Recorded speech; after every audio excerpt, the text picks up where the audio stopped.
The story begins with a girl shouting at the MC, calling him a piece of trash and telling him to hurry up and steal the curse that is on Lord Arthur. Crash, holding his sword, imagines that he is at his limit, but even so, he replies that he will steal it. He extends his hand and activates his magic, which goes toward Lord Arthur. He possesses the power to steal curses. Among the heroes who are fighting against the erosion of the world, he stood out in the blue generation. All the girls run toward the leader, asking him to take a potion. Arthur, after drinking it, looks up and sees the Death Knight in its most powerful form. He questions whether they will really fight a Death Knight with so few people. Knowing that this is impossible, he drops his sword and calls the girls to leave with him. Immediately, the three hug his body, and the MC, seeing this scene, gets up and asks what the bastard thinks he is doing. He replies that he will end that situation at that moment and warns that the world no longer has hope, since only ruins remain. Crash becomes furious and shouts, wanting to know if he is really going to give up even after everything they did to get where they are, since they lost countless friends. He finds it funny that the situation reached this point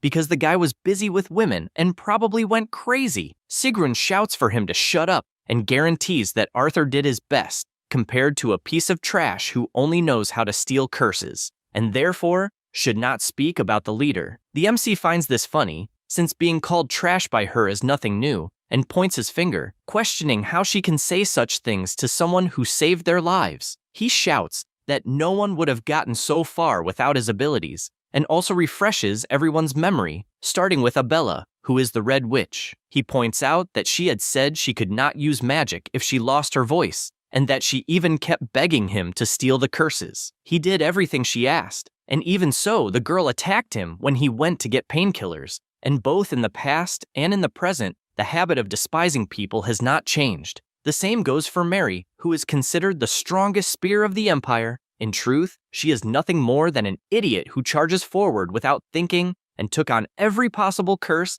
and kept begging the MC to remove them. He becomes even more curious as he recounts this, since the princess used to call him a benefactor, someone who sacrificed an eye and is now being called trash. Even during the academy, she kept placing him as part of her Kingdom Starlone faction, and even after all the bullying, Crash never fought back in any way. He does not understand why she should be the blue generation when he made every sacrifice for the good of the kingdom. He finishes by saying that he cleaned up all the mess up to this point and questions whether everything was for nothing. After all, he does not care about the others, but he cannot believe that Arthur, who should be responsible for saving the world, is giving up. He was supposedly going to lead everyone and even stand at the front of the blue generation, and that was the reason the MC chose to stay by his side. Because of that, he does not understand why he is giving up. At that moment, Arthur says that he can finally tell the truth, and once again repeats that the world is already over, and that he will basically redo everything from the beginning. The MC does not understand what the hell he is talking about, and the leader says that this is not the first time he has seen the end of the world, because his ability is regression. Crash is shocked by this, and Arthur explains that in that life he obtained the inherited memory ability and can regress while keeping his memories. Soon, he will be able to regress with his current experiences and will have a chance to prevent the apocalypse. He then finishes by saying that he will restart everything with the girls by his side. The MC does not accept what he is hearing and asks about himself, whether he will not go along. Arthur remains silent for a moment and then bursts into laughter, saying that he wants nothing more than for Crash to get fucked. He is shocked to hear this, and Arthur admits that the Black Hood ability is useful since it can steal any existing curse. However, he does not know why he would regress with someone whose body and mind are already weak and does not know what use he would have. After all, it is much better to take a fresh version of him. Crash does not accept this, since he was nothing more than an object, and the man tells him not to worry, since he will make good use of him in the next regression. The MC tries to process what is happening and feels that deep down, he always knew. When the generation ignored him and he only stood there watching, that was when he discovered that they never saw him as a companion. He screams with all his strength for them to take him, but Arthur only laughs. Then the MC, knowing that he will end up fainting because of the curses, assures that he will not die that way. He knows that his ability can steal only curses, but that is because he never tested it on other things. such as, for example, Arthur's ability, since he did not consider it a curse. However, he thinks it is worth trying and therefore uses the black hood toward the leader. His ability flies straight into him, and only then does he realize that it simply worked, since the ability devoured the regression ability for itself. However, Arthur did not notice this and still insists on asking why Crash has not yet given up on trying something. He says that the boy witnessed countless apocalypses, and that every time he became useless, he discarded him, leaving him to die again. And he no longer even knows how many times this happened. The MC, still lying down, assures that the one who will suffer will be him, and, with a big smile, points upward, telling him to be careful. After all, the world is in ruins, and because of that, he needs to be careful, since if he does not want to die, it is better to fight to survive, because the one who will regress will be himself. Sometime later, Crash, who had been asleep, opens his eyes and gets up in shock. He looks around and realizes that it is where he lived when he was a child. This is Crash at 13 years of age. That is because the regression was a success. Now, about the erosion of the world, it was a phenomenon where the world almost literally suffers erosion by another dimension. When erosion occurs, environmental changes also appear and, making things even worse, species of erosions invade the world, and among them, there is one that has a humanoid form. These are known as world invaders. Both civilians and soldiers panic, and those who resist the erosion are called the Blue Generation. The MC is one of these people. He has a body capable of sealing curses, and because of that, he entered the Blue Generation. He was also treated only as a curse vassal, and, in the end, was also betrayed by his companions. This was his life until he woke up now in his younger body. He realizes that he is in his room, and remembers that he was in deadly cold before, but at that moment, it is as hot as summer. He deduces that, if he is in the Green Pine Mansion, where he lived as a child, that means his last gamble, using the Black Hood ability on Arthur, was a success, and did, in fact, manage to steal the ability. However, he becomes curious about this, since he has no idea how he managed to steal it. People usually think that the Black Hood is an ability that can be used freely, without restriction. However, it has a distinct flaw. It can steal the possession of a target if the user manages to unlock the lock generated after activation. This lock is generated based on the owner's affinity with the object. If a stone found on the street was recognized as something valuable, something like block the condition will appear. Transfer 99% of the world's wealth to the owner. In other words, the difficulty of stealing increases. It is something like a type of unique ability that is highly valued, and the difficulty of stealing it is astronomical. In short, he knows that the greater the value, the more conditions there will be, and the more difficult they will be. Then he thinks about Arthur and what was going through his mind. After all, when he activated his ability, he did not see any lock. He thinks a little more about this fact and concludes that perhaps Arthur wanted to abandon the ability. He is surprised to think that the man known as the King of Heroes wanted to abandon his regression ability. He remembers some times when Arthur showed an expression of exhaustion and moved only to finish a task. A world that was destined for destruction and kept happening repeatedly, so he probably went insane. In other words, to Arthur, this ability was a curse. That is why he tried to make the girls retain their memories and return together with him, while excluding him at the same time. The MC concludes that the fact he managed to steal this ability, and that the Arthur he knew lost the ability, being left behind in the world on the brink of destruction, was crushed by the meteor of the Blue Death Knight. He comments that he stole the ability from the boy he wanted so badly to get rid of, and hopes he is happy. He says this and laughs,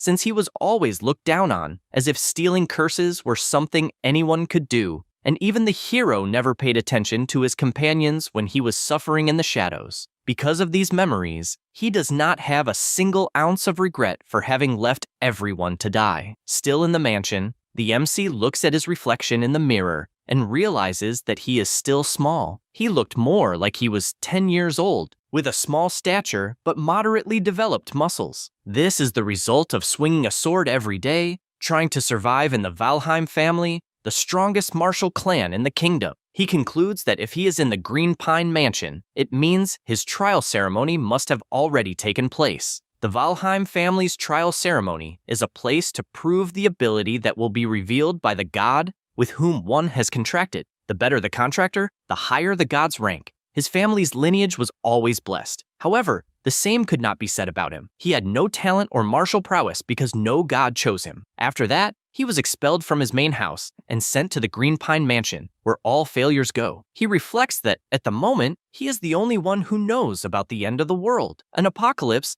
that not even the blue generation will be able to stop. This makes him question whether he will be able to prevent the destruction of that world. He tries not to get discouraged, since he does not know whether he will be able to stop it or not. After all, he has to stop it, because if the world ends, he will go with it. And, excited, he knows he has no other choice. While walking, he is called by the butler. The MC is glad to see that Ariod is still alive. He is the only butler of the mansion. The MC, excited, calls out to the old man and then asks when he will use the poison that his brother gave him to kill him. Those words make the butler break out in a cold sweat. In short, the MC was poisoned when he was 14 years old, and that was his first lesson about betrayal. Still in the regression, there is a girl battling against other warriors. She was relentless. Everyone questioned whether the girl was really 15 years old, since the knights could do nothing against her. This is Charlotte, the MC's older sister, and she holds the title of Sword Saint. The audience whispers that the girl is a talent that appears once every millennium, and, because of that, all the lords of every house have high expectations of her. Meanwhile, Varokin, the MC's brother, hears everything and furious says that he will kill everyone of the Valheim lineage. He knows that Charlotte is an enormous risk and that her mother is at least decent. Then, already in another place, he says that the MC is a useless failure and warns the butler that he will first kill his half-brother and emphasizes that even the butler has a reason for this, since his career was hindered because of the boy. Therefore, he explains that it is just to give a single drop of the poison to Crash, and by doing that, he will not have to worry about his daughter's treatment or money, and he asks whether he is hesitating. Ariod replies that the MC is someone he raised as his own son, and that doing something like that is absurd. However, Varokin calls his attention and tells him to choose whom he will save, whether he will save another person's son or his own biological daughter. He sees no way out, but still answers no. With this outcome, the MC finds himself holding the butler in his arms, vomiting heavily. Basically, on the day Ariod was supposed to kill him, the butler was unable to bear the guilt and therefore ate the poisoned steak and ended up dying in his place. Back in the present, the old man asks what he means by that talk about poison, and Crash tells him not to play dumb, since even knowing he was going to kill him for the sake of his daughter, it is sad to imagine that he would not know about it. The butler lowers his head while listening to those words, and the MC feels a little awkward, since acting that way will end up leaving the old man with no choices. And so, he says that if he wants to play dumb, he can go right ahead, and if it had not been a mistake from the beginning, he would never have given that order. The butler is surprised, since at first he imagined that the boy would blame himself for having betrayed him or cry in rage, but he wonders whether the young master has changed. He thinks about this while the MC asks him to accompany him. They go to the library, and the old man wonders whether Crash is going to study. However, he simply asks him to cut the wall. Ariod does not understand this request, but the MC merely says that this feat should be easy for the butler of the Valheim family. Ariod answers yes, and, concentrating energy in his sword, unleashes a full-powered attack against the wall, opening a huge hole. He asks whether it might be a secret passage. Crash merely says that he did a good job and starts walking. Ariod begins to follow him and concludes that the boy is definitely a completely different person from the day before and even has an aura that resembles that of the Lord, and he does not understand what the hell happened. The MC reflects that that moment brings him memories. Before, everything was burned, but at that moment, he managed to reach the place before that happened. The butler asks whether he should cut the chains, but he answers that unfortunately, he will not be able to. Then, excited, he decides to test his Black Hood ability. The power moves toward the chains, and, with extreme ease, destroys them all. This feat leaves the butler so frightened that he asks whether he might have made a contract with a god. Crash is startled, since he ended up showing something that he has not yet obtained at that point in time. And so, he answers that yes, he made a contract with an insignificant god and even says that regarding the library, he should feel free to report it to his father. Ariod is surprised, since until the day before the young master's eyes seem to have lost the will to live, but he believes that everything changed if he made a contract with a god and probably obtained a powerful ability. The butler also knows that the MC has the same lineage as the greatest genius of the Valheim family, and, even if he is not at the same level as her, he will probably display great feats. With that in mind, he draws the MC's attention and says that until he finishes what he has to do, he will not report anything to the head of the family. He hears this and imagines that it is probably the side effect of regression, since he is acting differently than before. A change occurred with Ariod. Basically, the butler who betrayed him will live only in his memory, and he thinks that Arthur must also have suffered from this, and that this is probably the reason for wanting to get rid of this ability. Crash also imagines that if he manages to cure Ariod's daughter's illness, the man will probably swear eternal loyalty. He knows that he needs to increase the number of pawns while he is in that regression. With that in mind, he simply tells the old man to do as he wishes, since deep down, he knows that he can cure his daughter later. After all, the secret library is his priority. He sees a glow on the door and is startled, since completely out of nowhere, a fire attack flew straight at him with full force. He admits to being surprised, since he is the person who endured several curses and still got goosebumps. And because of that, he has no doubts that a specific book is in that place, until he finally finds what he was looking for. Now, regarding the secret library of the Green Pine Mansion, the ancestors who were called failures of the Valheim family wrote their techniques and life memories. It is not an ability, but a product of humanity, a place where they kept their secret books to reach the peak. At first, it was a place of free access, but it became secret because of one person. That person was Damaris. He was the worst failure in the history of the Valheim family, but he was also the person who was consumed by the erosion of the world and became the strongest. With that in mind, he gets excited, since he will take the secret book of the worst of the failures. Now, about Damaris Valheim, the greatest failure in the history of Valheim. Even so, he was also the strongest person in the history of the family. When he was at the peak of his power, some of the most powerful warriors challenged him. However, no one was able to stop him. He had extreme immersion poison in his blood. This was because he incorporated the erosion of the world into his own body and possessed an insane secret art to handle his power. The MC thinks about all of this and imagines that before, half of the book was burned, so he did not know why Damaris ended up that way. But apparently, he went mad because he could not control the advance of the erosion. He stops to think that when he was caught by the curse of the world's erosion, he ended up weakening the curse with the Black Hood, and, somehow, endured it by compensating with other curses. The same principle applies to the devastation caused by extreme immersion poison in the blood. This is because he stole a curse that controls the advance. This makes him question whether, by any chance, he might be able to become strong like Damaris. Thinking about all of this, he draws the butler's attention and gives the order to ensure that from that day on, no one enters the Green Pine Mansion. Ariod says he understands and returns to his post. Meanwhile, he imagines that the young master will turn a blind eye to his mistake and, therefore, he should repay his kindness by refusing Verokin's proposal. He says this to the boy, who becomes furious at having his proposal to poison the MC rejected. He says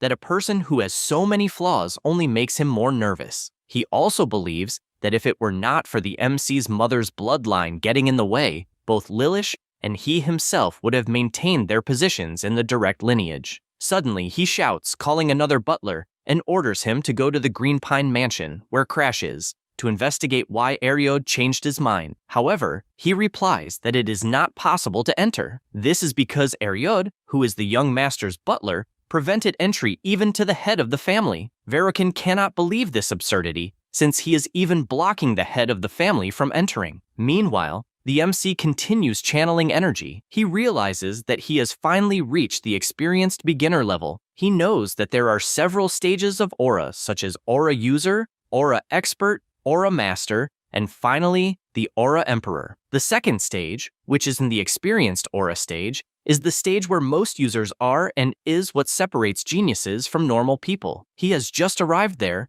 while his sister Charlotte, who is 2 years older, is already an aura master and possesses incredible talent. However, even though she is an incredible monster, in the end, she was useless against the erosion. The MC is aware that compared to her, he is nothing more than a beginner, and therefore, does not know if he can really save the world. However, his self from before the regression warns him that he will not know before trying, and therefore, he should stop lamenting, since, in the first place, it was not even possible to use aura before the regression. But at that moment, it is different, because even without comparing himself to her, he can become stronger with the secret art that was left by a failure just like him. Thus, excited, he knows that he will definitely be able to become stronger. And for now, that is enough. Sometime later, he leaves his room and the butler congratulates him for reaching the experienced beginner level. He replies that this is nothing, but questions why he is waiting outside. Ariad explains that the MC's fiancée, Bianca Hardenhearts, has arrived at the mansion to visit him. He is surprised by this, since he knows that she is the White Demoness. She is the leader who became a pawn of the world devourers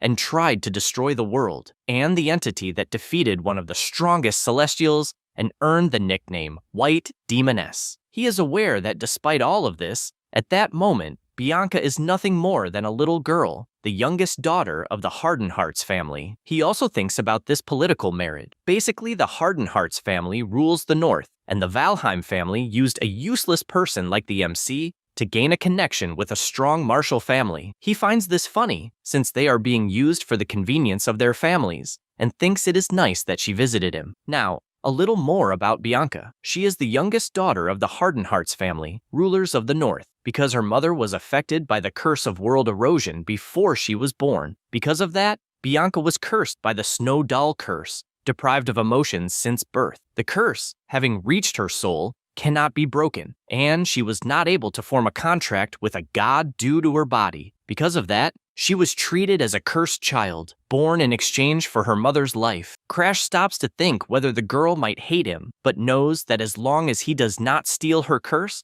everything will be fine. This is because the Snow Doll curse is necessary to control the healing of the extreme immersion poison in the blood. The MC asks the butler to prepare some clothes, and also tells the girl to come in. 5 months ago, Crash, who at the time was not yet the MC, slapped her hand and shouted for her to leave, saying that she was only interested in the power of the Valheim family and therefore should not act as if she were a wife. After the door was closed behind her, she reflects that it is not as if she wanted to be in that place. This is because her father said that the only way for the family to survive depends on the Valheims, and since she is wonderful, she needs to win over the hearts of the younger ones. In a way, the fate of the Hardenhearts family depends solely on her. Bianca reflects that even without emotions, she can distinguish right from wrong. So, if she had not been forced by her family to marry, a filthy-mouthed loser like him would not have had the slightest chance. Basically, she would be the one rejecting him. Back in the present,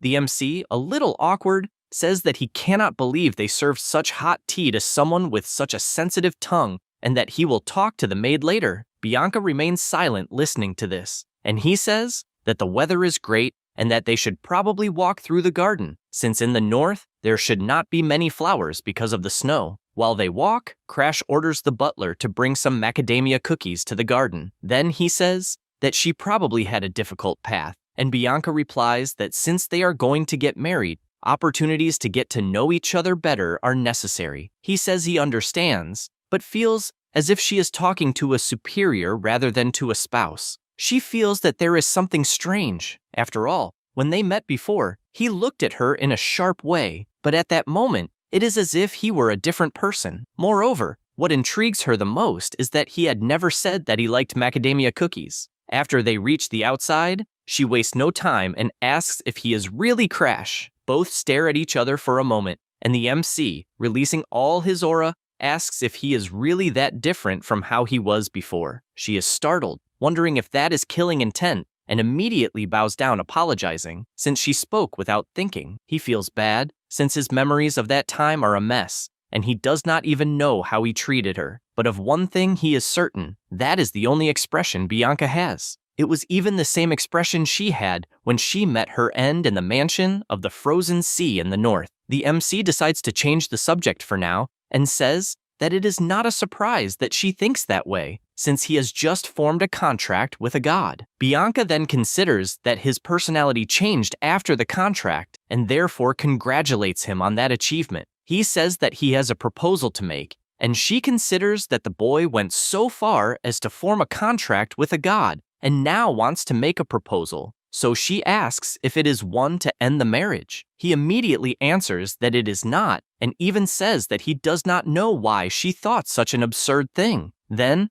being dramatic, he says that he even understands why she would not want to marry someone like him, and that he himself even wants to end the marriage. She does not understand why Crash is being depressive and has such low self-esteem, even though he is a Valheim. She sighs and replies that she is his wife and that this will not change. The MC is surprised to hear that and does not even remember the last time he heard words without any lie. With that, he asks to return to the main subject about his awakened ability and confidently says that he wants to steal her curse. Bianca is startled by this, since he wants to steal her curse, which not even curse breakers have been able to break. She asks if he really wants that, and he replies that yes, because that way he might be able to fulfill a wish he has, such as, for example, ending this marriage. She reflects that she even knows that Crash is treated as a failure, and, if that is the case, there must be a wall between him and the main lineage, and he is probably tired of it to the point of wanting to erase his emotions. She thinks a bit more about it, and remembers that a mental mage once said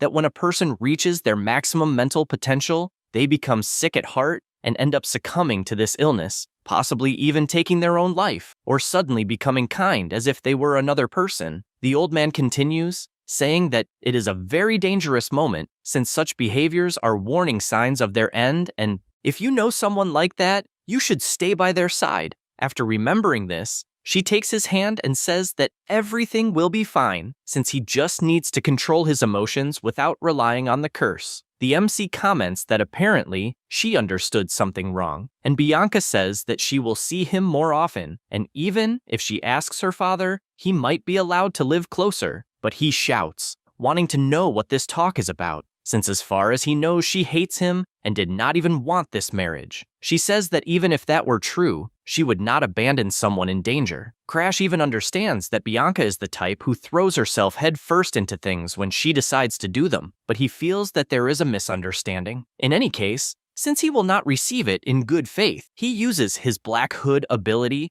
and reaches the point where the curse is, and with that, the condition to unlock the lock is generated. He is startled to see that the first condition to unlock it is to become Bianca's friend. He quickly realizes that it is a problem for there to be a lock. After all, it is a curse that was born with the girl, is recognized as part of her body, and has its value. He also thinks about this condition, since he knows that becoming her friend is more difficult than becoming her spouse, because she has no emotions and therefore rarely shows interest in anything. In addition, sending her back would only be a matter of time until she becomes the White Demon, and therefore, he must keep her by his side to look for an opportunity to become her friend. He knows that if he manages to prevent her from becoming the White Demon and also obtain the Snow Doll, then it will be killing two birds with one stone. With this in mind, he says that he is happy with her cooperation and is even grateful that she sees him as a spouse. She says that first, she will check with her father, since she needs to confirm it, and then leaves. He knows that it will take a month for the girl to return, and that he must read all the secret art books until then. The next day, at the Green Pine Mansion, a carriage arrives, and in it is Bianca, saying that from that day on, she will live in the mansion together with him. The MC despairs, since that means they will live together. Sometime later, he wakes up and sees Bianca sleeping beside him. The MC does not like this at all, since if she is seen with someone like him, people will misunderstand. Soon after, she wakes up, says good morning, and even asks why he is in that place. This angers him, since the one who should be asking that was him. Early in the morning, Crash continues channeling energy to increase his aura until he stops to think that it has already been a few months since he started living with Bianca. He remembers exactly the day she appeared, saying that she would live in the Pinheiro Verde mansion, which was a shock to him, since he did not know she would simply move in. Bianca explains that this is not a problem,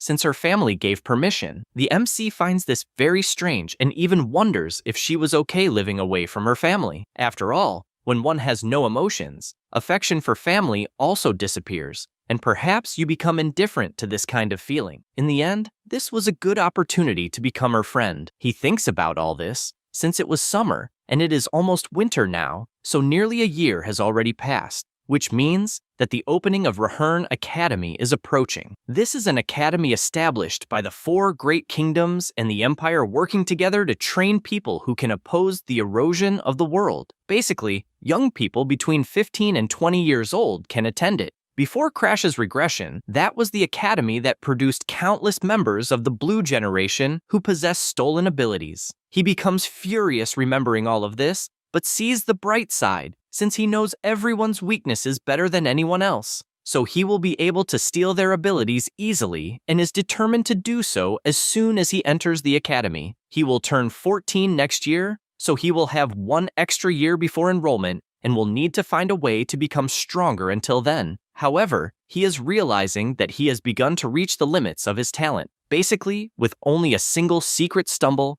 the beginner level at the entrance to specialists is his limit, and he knows that to surpass this wall, he has no choice but to steal Bianca's Snowdoll curse as quickly as possible and learn how to use blood immersion poison. He goes to the door and asks if she was waiting once again. Bianca answers yes, since she cannot leave him alone. The MC does not like this at all, since the girl has been following him everywhere like a little bird since summer, and his only doubt is when she will start seeing him as a friend. At that moment, the butler appears and says that an invitation from the Stellar Sanctuary has arrived. He is surprised by this news, since the Stellar Sanctuary is a festival for miners in the Kingdom of Starlon, held once a year. Most people attend unless it is an exceptional case, and it is excellent for socializing and expanding one's connections. He receives the letter and thanks him for it, while also reflecting that he has been confined to the mansion since his regression, and, because of that, his memories of that time are vague.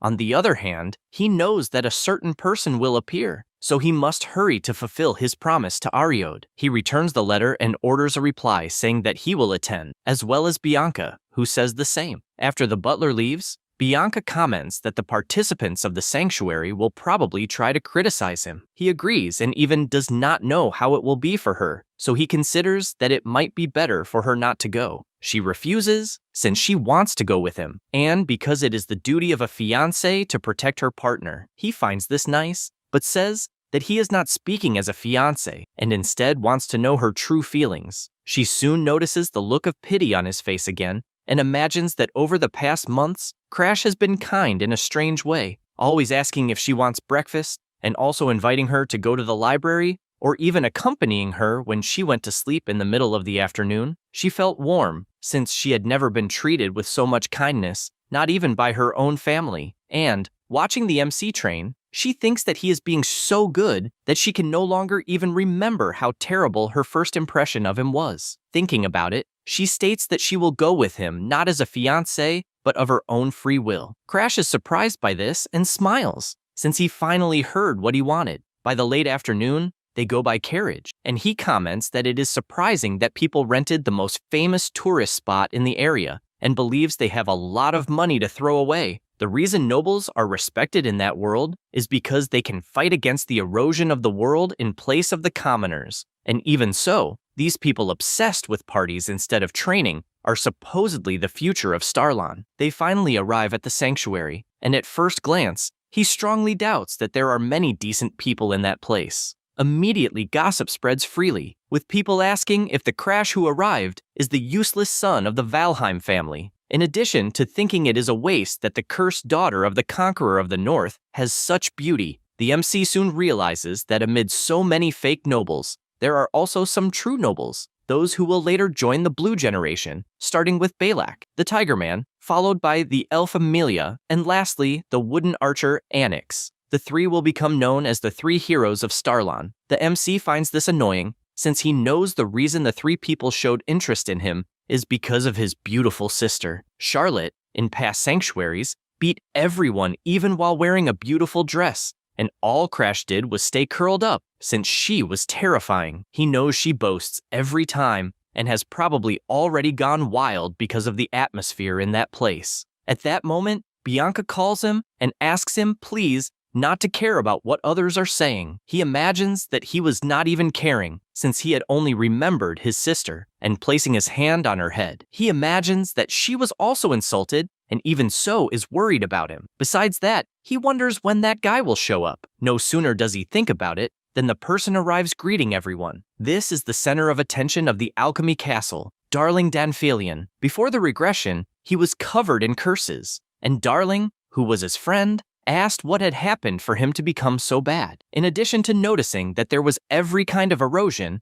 and that one matched the other, he also asked if he was interested in becoming his test subject, since that way he would cure him, and kept moving the MC from one side to the other until, completely out of nowhere, he prepared to give a kiss, and the MC, irritated, told the maniac to back off. It was his first time meeting the man who would later become known as the King of Alchemy, the best in the world. Back in the present, everyone notices Darling's presence, and while some praise how handsome he is, others comment that the boy is weird and that he arrived late on purpose just to gain attention. Crash, on the other hand, imagines that it is not possible that the attention-seeking stalker would be in a place like that with people of the same age. Next, he runs to the table, grabs a cake, and hands it to Bianca, also asking her to wait for him. She replies that it will not be a problem. Soon, Darling notices his presence, wondering who the boy is, since he feels as if he has seen him before. The MC introduces himself as Crash Valheim, and immediately the boy recognizes the Valheim surname, since he indeed resembles Charlotte. Because of that,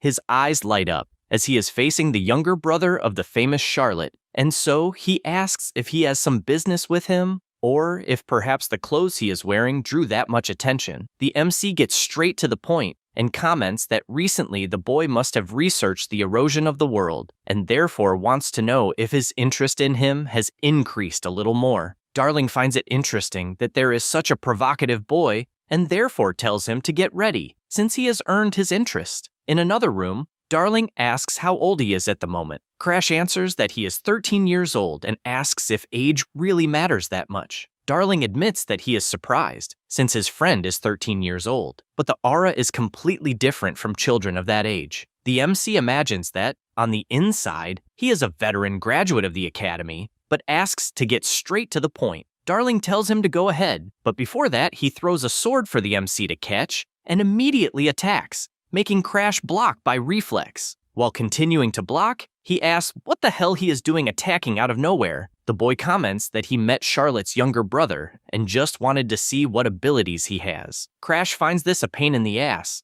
especially since Darling keeps attacking non-stop until the MC gets irritated and counterattacks, putting pressure on Darling, who even asks whether Charlotte's so-called younger brother wasn't supposed to be a useless person without abilities. He comments that despite appearances, he trains every day, but imagines it is complicated to use secret techniques against a student, and therefore should hold back. Because of that, he says he could help with research on curse neutralization. Darling is startled upon hearing this, and starts attacking faster, since he wants to know what a mere boy knows about alchemy to be talking about that. Crash notices this, and moves at high speed, placing the sword at the boy's neck. In addition, he says that to become a first-class alchemist, it is necessary to first prove the research to neutralize the curse of world erosion, which the dispersers have still not managed to break using other curses. Having said that, he explains that he will help with his ability to steal curses. At that moment, Darling is shocked to see that the MC possesses aura, even though he was supposed to be a useless boy without abilities, but soon imagines that it is an excellent opportunity if he is telling the truth, since he will be able to simultaneously prove supply and demand and curse neutralization. With that, he asks what he should do in return, suggesting something like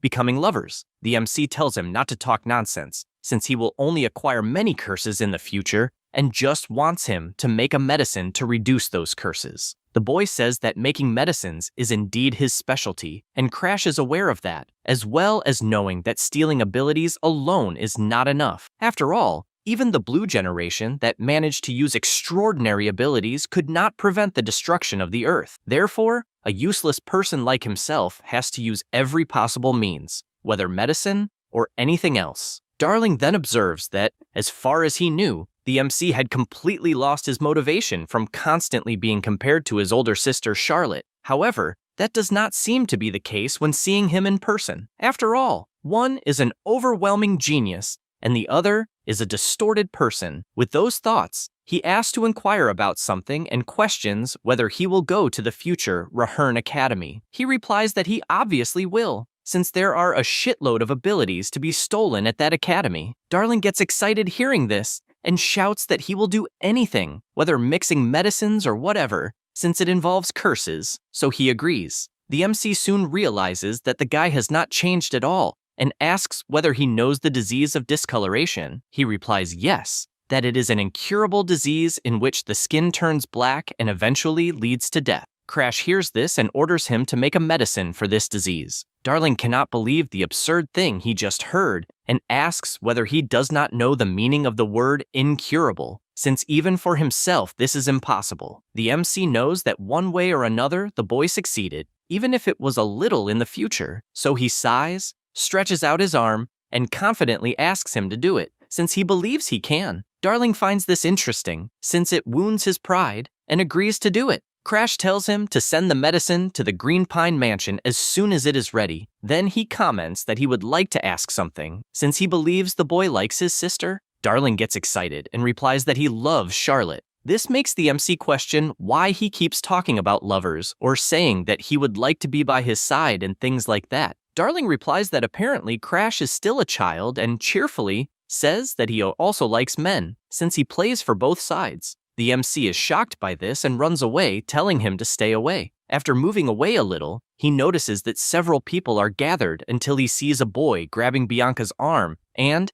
in addition to squeezing hard, she could only say Crash's name. Seeing this, he comes in flying, landing a hard kick to the guy's face that sends him crashing onto a table. Then he asks what the hell the guy thinks he's doing trying to take his fiancée by force. He asks what the hell he was thinking by trying to put his hands on a 12-year-old girl, and questions whether that piece of shit likes that kind of thing. He immediately replies that no, since he was just following orders from Princess Claudia. The MC asks if he's talking about Claudia Stalin, and he answers yes, since the second princess ordered Bianca to be brought to her, and because the girl resisted, he tried to take her by force, but there was no way to avoid it since it was a royal order. Crash thinks about this, since Bianca is the youngest daughter of the Hardenhearts family, the rulers of the north. Due to her curse, her reputation among the nobles is low, but he doesn't understand why the princess, who always plays around with her followers, would go to the trouble of summoning her. He imagines that something is wrong, and that there may be some other connection. As he thinks about it, a person comes to mind, and this makes him furious, suspecting it might be Annex, since the guy used to obsessively pursue his sister. After Annex was defeated in the Celestial Sanctuary, even while hating Charlotte, he couldn't get rid of his admiration for her, and that drove him crazy. He knew he would never be able to defeat her with his own power, so he is now targeting the younger brother. The MC takes a deep breath and looks at the boy once again, questioning whether he is really taking Bianca only for that. Then he says that it's fine, and warns that instead of the second princess, he will go see Annex. The guy doesn't understand why he is talking about Lord Annex. Crash thinks it's ridiculous, since the kid serves the princess and doesn't even know who actually ordered it, and because of that, he leaves with Bianca. As they walk, Crash tries to understand why Bianca refused to go see the princess. He imagines it's because he managed to guess who was behind it, since he had lived through this before, but his fiancée at 12 years old shouldn't be able to understand the situation, and he doesn't understand why she ignored it. So he calls her attention and asks why she disobeyed the princess's order. She replies that it was because he asked her to wait for him to return. The MC is surprised to hear that and, smiling, says that she did a good job. After arriving at the place, he is received by Balak, who is surprised that he actually showed up. Crash informs him that he is there to see Annex. He comments that he already knows and was even instructed to let him in. The MC thinks it's a pain, since he always wondered why he thought the boy was such a skilled dual-sword swordsman and doesn't know where everything went wrong. In any case, he is relieved that Annex ordered them to help him enter, but before that could happen, Balak says that he is curious about his abilities and therefore wants to fight. The MC thinks it's a pain and warns that fighting is forbidden inside the Celestial Sanctuary. The boy doesn't care about that at all, since he fought Charlotte anyway, so fighting him will be easy. This catches Crash's attention, since he learned that the boy lasted even longer against Charlotte than Onyx did. Even though both are specialists, Onyx's level is a bit higher, but his battle sense is so unpredictable that he can't read his next move. He even wants to avoid fighting Balak, but by the look in his eyes, he knows the boy won't give up that easily, so he prepares himself, because without warning, Balak attacks. After dodging, he counterattacks, but the Tigerman also dodges. However, the MC is faster and manages to land a kick. Then he prepares himself and lands his 1-inch punch squarely in the boy's stomach, making him roll on the ground in pain. Crash takes a deep breath, since it's finally over. Balak gets up, calling the MC cruel, and he replies that he was actually challenged, so he didn't do anything wrong. The Tigerman agrees and asks to wait so he can pick up his weapon first. Crash finds that funny and asks if he can even stay on his feet. The boy hears that, but soon starts to black out until he finally collapses unconscious on the ground. Bianca, intrigued, asks what he did. The MC replies that he used his family's secret technique. That was the 1-inch strike. A long time ago, a failure from the Valheim family created it. It is a secret technique that releases the maximum destructive power at the shortest distance. Depending on the condition, it can even cause internal damage. Before the regression, this was the only technique he managed to save from the burning mansion, and thanks to it, he survived countless life-and-death situations. He says he used his best technique,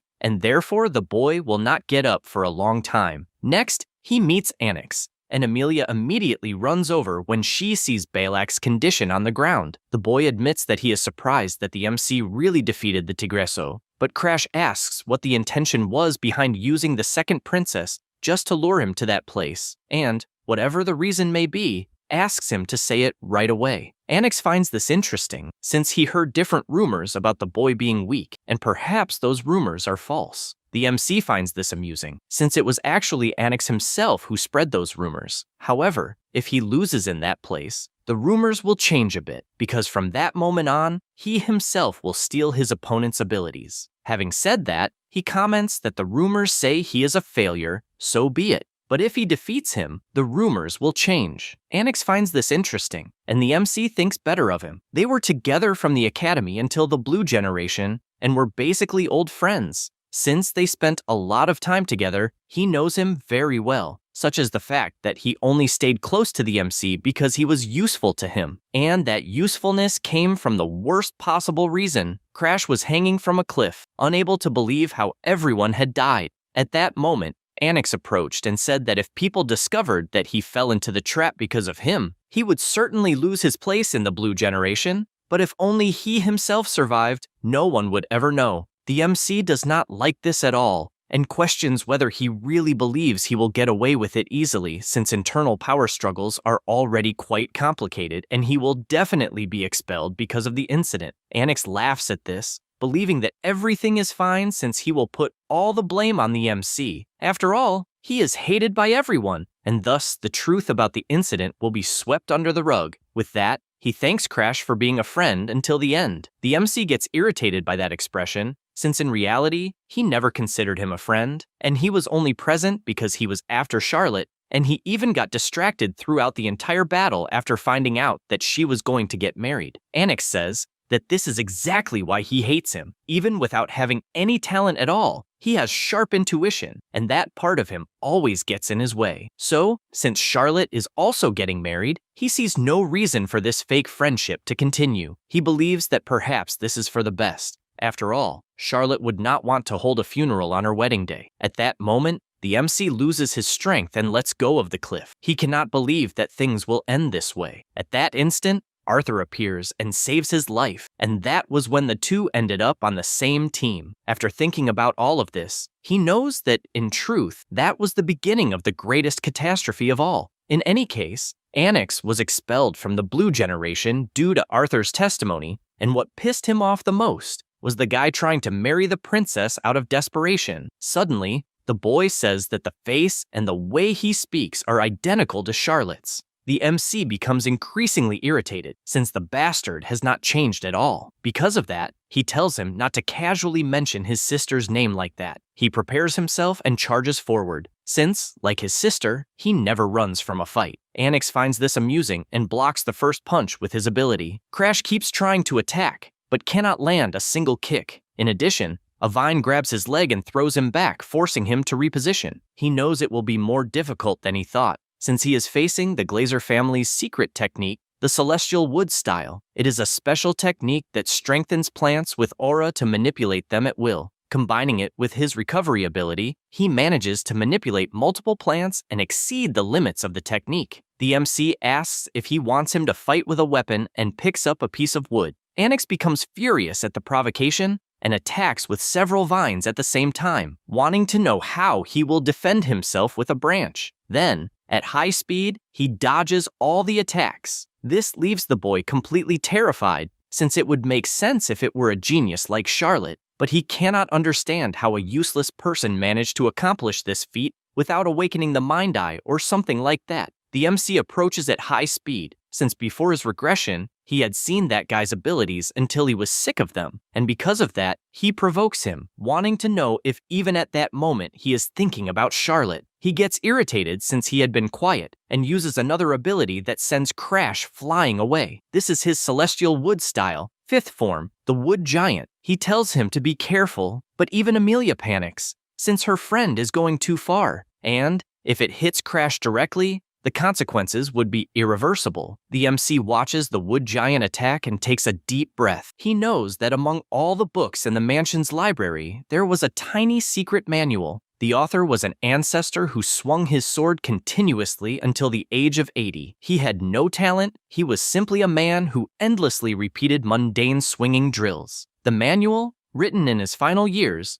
was short, documenting only his swinging practices. But the technique required a state of unity between oneself and the object, a realm unattainable through superficial martial study. However, since he himself had been involved in a similar situation countless times due to his curse, he was able to understand his ancestor's secret technique. He and the sword become one, and with a single movement, he cuts the Wood Giant in half, which is enough to leave everyone present shocked by what they have just witnessed. Crash approaches through the smoke and tells him not to be too arrogant with so little power. Anix collapses to the ground after having his masterpiece destroyed. As for the MC, he thinks everything is crap because he intended to hold back enough to make stealing the ability easier, but he put all his strength into the attack and cannot move a single muscle. At that moment, Bianca walks up to him and hugs him from behind, saying she will help. Darling also approaches, but before that, Bianca hugs him with all her strength, almost crushing the MC in the process. The alchemist says that at this rate Crash will die,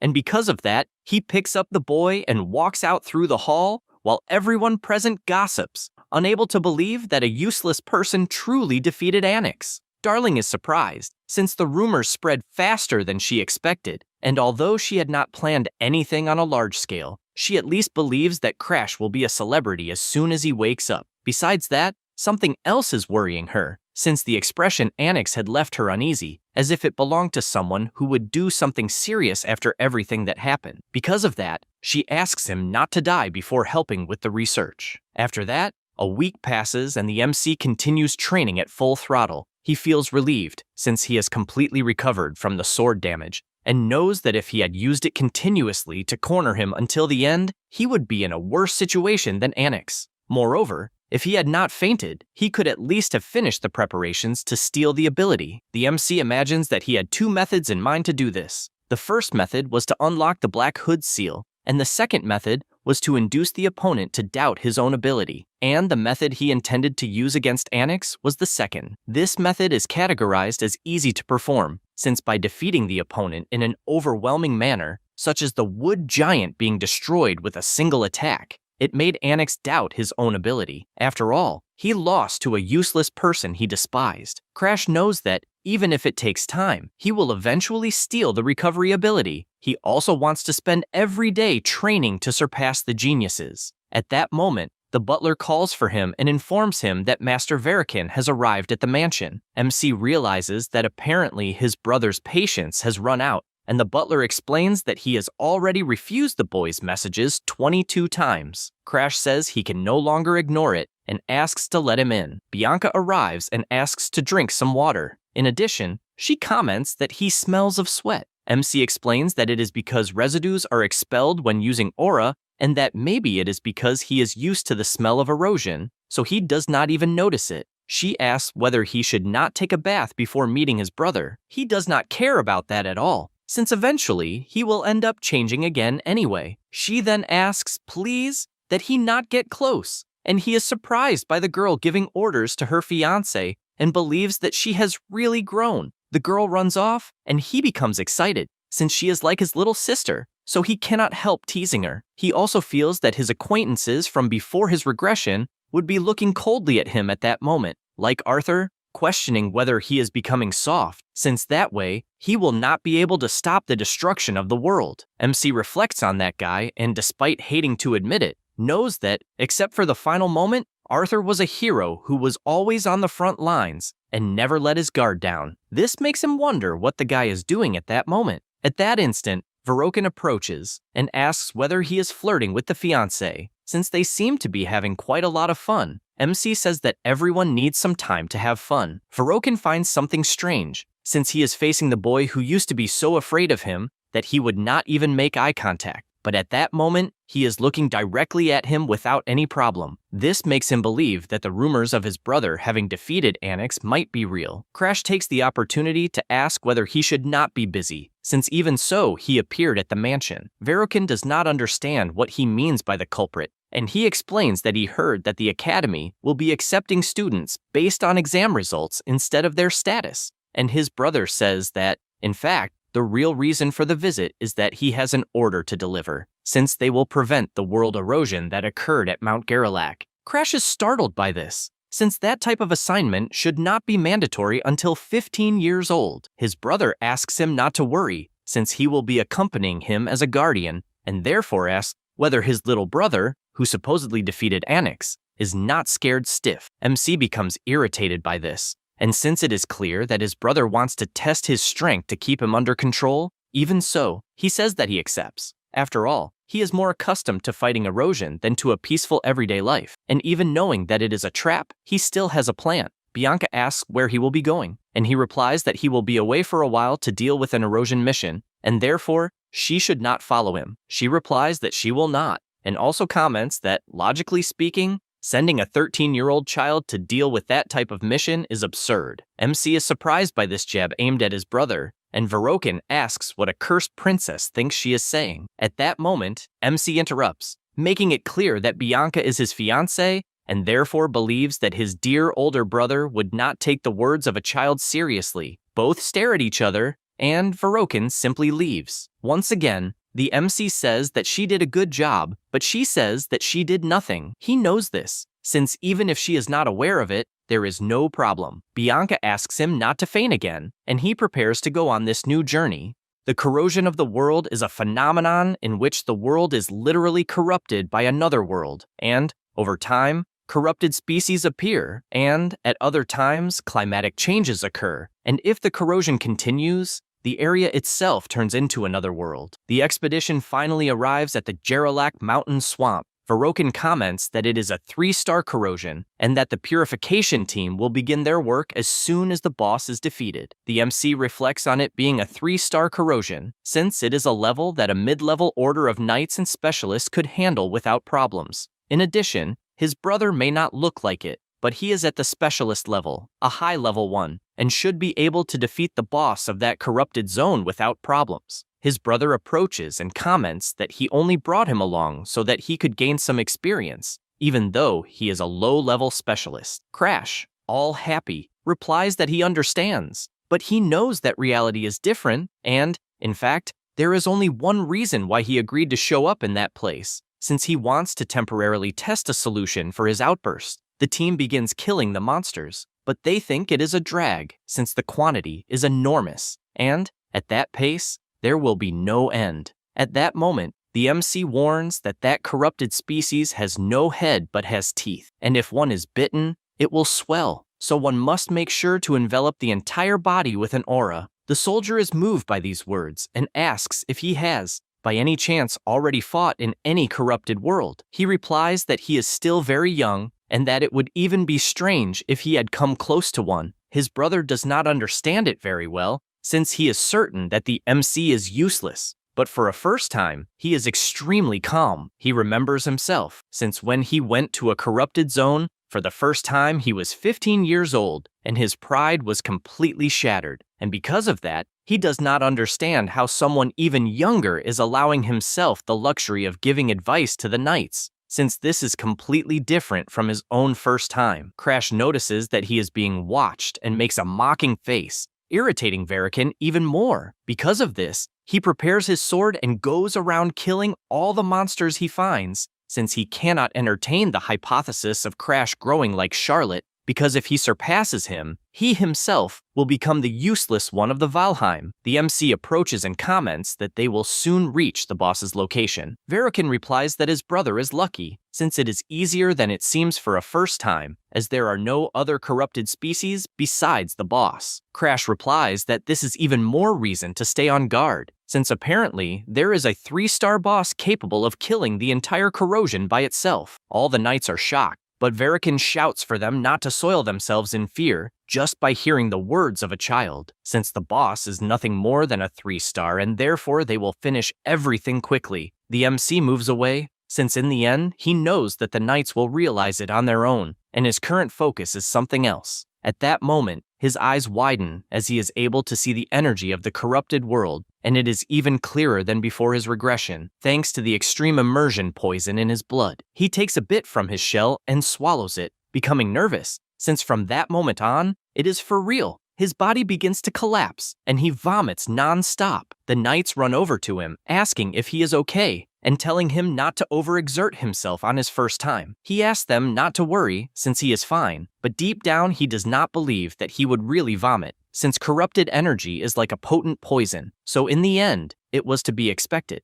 Even so, there is no other choice. After all, it was because of that he mastered the blood immersion poison. First, as the secret manual says, he will try to mix his aura with the energy. The aura circulates endlessly like a great river, absorbs the corrupted energy, and eventually will merge with the great river, creating a new color that cannot be painted over. So this is the after effect of the surge. His eyes open and he begins to pant. Immediately he realizes that he would not have been able to endure it under normal conditions. After some time, he decides that it is time to use the secret technique. After all, after Demolus Valheim, the Seishuken was closed and it was believed to have been erased from history. But one day, a blind ancestor discovered a secret archive. However, due to his blindness, he could not read the archive and had no choice but to close the door to the secret archive. But to prevent someone like him from appearing again, he decided to leave a single secret manual in the archive. A power begins to emerge from his body and grows increasingly intense. That is the sixth sense,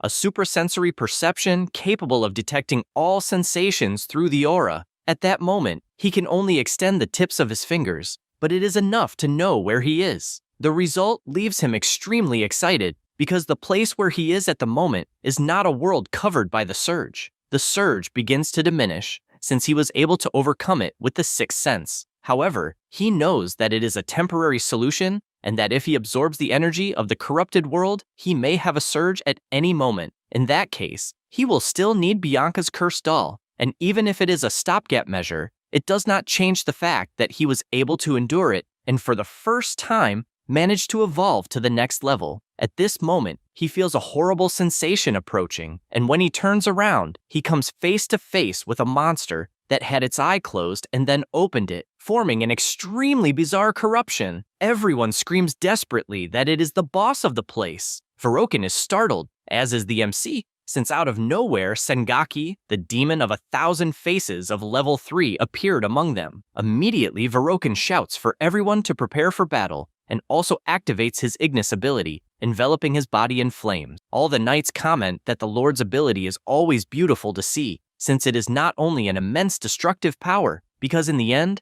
the ability incinerates the target regardless of what it is. The MC, also surprised, thinks about this technique. That was the ability that burned his arm before, since his brother used to torment him to show the difference in their powers. The MC watches him from afar and imagines that before the regression, the guy was a complete madman, but he does not know how he is now. However, he does not care about that, since deep down, he wishes that nothing has changed. The boss begins to defeat them one by one, and a knight shouts that apparently it is a curse that erases the face, since even the seniors are having difficulties against the 8-armed monster. Because of this, he believes that there is no possibility for the apprentices to avoid that curse. He does not stop trembling, since they have reached a point where the only choice is to run. But Verokin appears at full speed and attacks the boss, who begins to burn in flames, with the fire spreading across the entire body. With this opening, he shouts for them not to give up, since he will create an opening. This fills the knights with hope once again, since, as they expected, the Lord left the boss unable to fight. Verokin wonders if Crash is watching the spectacle, but he does not understand why his brother is looking at Sengaki and not at him. He does not understand this, but shifts his gaze to the boss and realizes that it has tears of blood. This makes him realize that there is something wrong, and that, at that pace, it will be very dangerous. Therefore, he leaps backward with all his might, unable to understand the enormous pressure the monster is emanating, and concludes that they must kill the demon at that exact moment before any anomaly occurs. That said, he shouts for all the knights to attack the demon at the same time, but after unleashing his attack, he cannot understand how a strike imbued with aura had no effect at all. Next, he looks to the side and shouts, trying to understand how the knights of Valheim are so intimidated, as all of them are completely immobile. At that instant, he cannot believe what he has just realized, since he feels something ominous, as if his face were being pulled, and he cannot believe that he was caught by Sengaki. The storm worsens with each passing minute, and Verokin becomes increasingly certain that the situation is dire and that he will definitely die. Everyone starts shouting, wanting to know where the demon of 1,000 faces is, and even while fleeing in one direction, they realize that they cannot see toward the outside, which implies that the world corrosion may be a closed space. This makes Verokin grow even more desperate, since they will not be able to leave unless they defeat the demon. The MC approaches upon seeing his brother's despair, and comments that he actually possesses a secret technique that might help, since it is something his sister Charlotte passed on to him. He explains that the reason he was able to fight Annex at the Stellar Sanctuary is because of this technique. Even someone like Charlotte had special feelings for the siblings born of the same mother, so the girl does possess emotions. Verokin asks if he truly has a secret technique capable of defeating something like Sengaki. He answers yes, and reasons that instead of avoiding his brother only to die lost in that corrupted area, he extends his arm and says that he knows his brother does not trust him, but asks him to trust Charlotte's ability. Verokin stands up and agrees, since their sister is a genius after all, but emphasizes that if it fails, it will be the end for both of them. The MC, excited, asks him not to worry, as he definitely will not fail. Still amid the storm, the MC comments that the demon is approaching and asks whether the Ignis ability is already ready. Verokin replies yes, and Crash stands up to begin. He starts gathering energy, and all that concentration flows into the sword. Verokin simply cannot believe the focus he is witnessing, since the aura around the sword is something so pure that he has never seen in his life. He confesses that he hesitated when Charlotte told him to add the flames of Ignis to her secret technique, and that no matter how much he practiced, he was never able to master that aura, unable to understand how someone useless managed to do so. The MC asks his brother to grant the Ignis ability, and without wasting time, his brother extends his hand and activates his ability on the MC, who becomes completely engulfed in flames. Verokin asks if something is wrong, and Crash warns that in the end, he will not need him to buy time, as he will be able to do everything on his own. He cannot believe what he is seeing, since Crash's flames are burning more intensely than his own ever did, and the sword will definitely kill the demon of 1,000 faces. He reflects that he lost his subordinates, and that, in an instant, he could only run for his own life. Thus, if Crash defeats the boss, that means he himself is weaker than someone who is called useless. No sooner does he think this, than the MC unleashes a single attack, which is enough to cut the monster in half. Verokin is left in shock, since the boss was indeed defeated by his brother. The sky clears with this victory, and Crash looks back and says that everything is already over. However, Verokin does not like that it was so easy, and because of that, he picks up his sword and attacks with everything he has. However, the MC defends, leaving his brother terrified, unable to understand why the hell he is not able to use Ignis. Because of this, Crash is grateful for never having changed.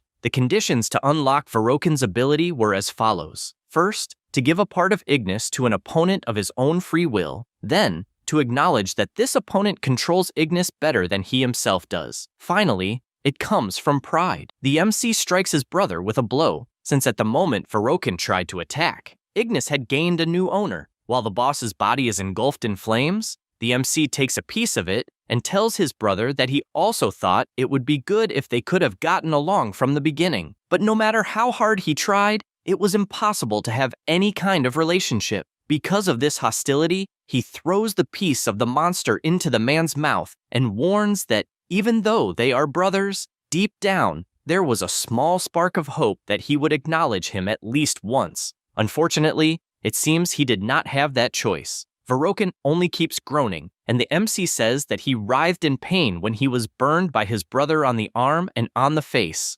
Verokin struggles until he loses his life. The MC looks up and says that, ironically, the weather is nice. Soon after all this, back at Valheim's main house, Verokin's order of knights was wiped out and the corrosion was raised to 5 stars. The corrosion was raised to 5 stars, and they said that a superior class specialist was required to defeat it. At the boy's funeral, they cannot believe that Verokin had to sacrifice himself, since otherwise Crash would not have survived. The enraged butler does not accept that a useless person survived. Meanwhile, the head butler tells him to be careful with what he says, since the boy is Verokin's brother, who sacrificed himself to protect him. At that moment, the MC walks through the door and thinks that apparently everyone believed the testimony, and because of that, there is no need to worry. Thanks to Verokin, he obtained many results from this expedition. He confirmed that he can control the surges that occur with his sixth sense, became more adept at using blood immersion poison,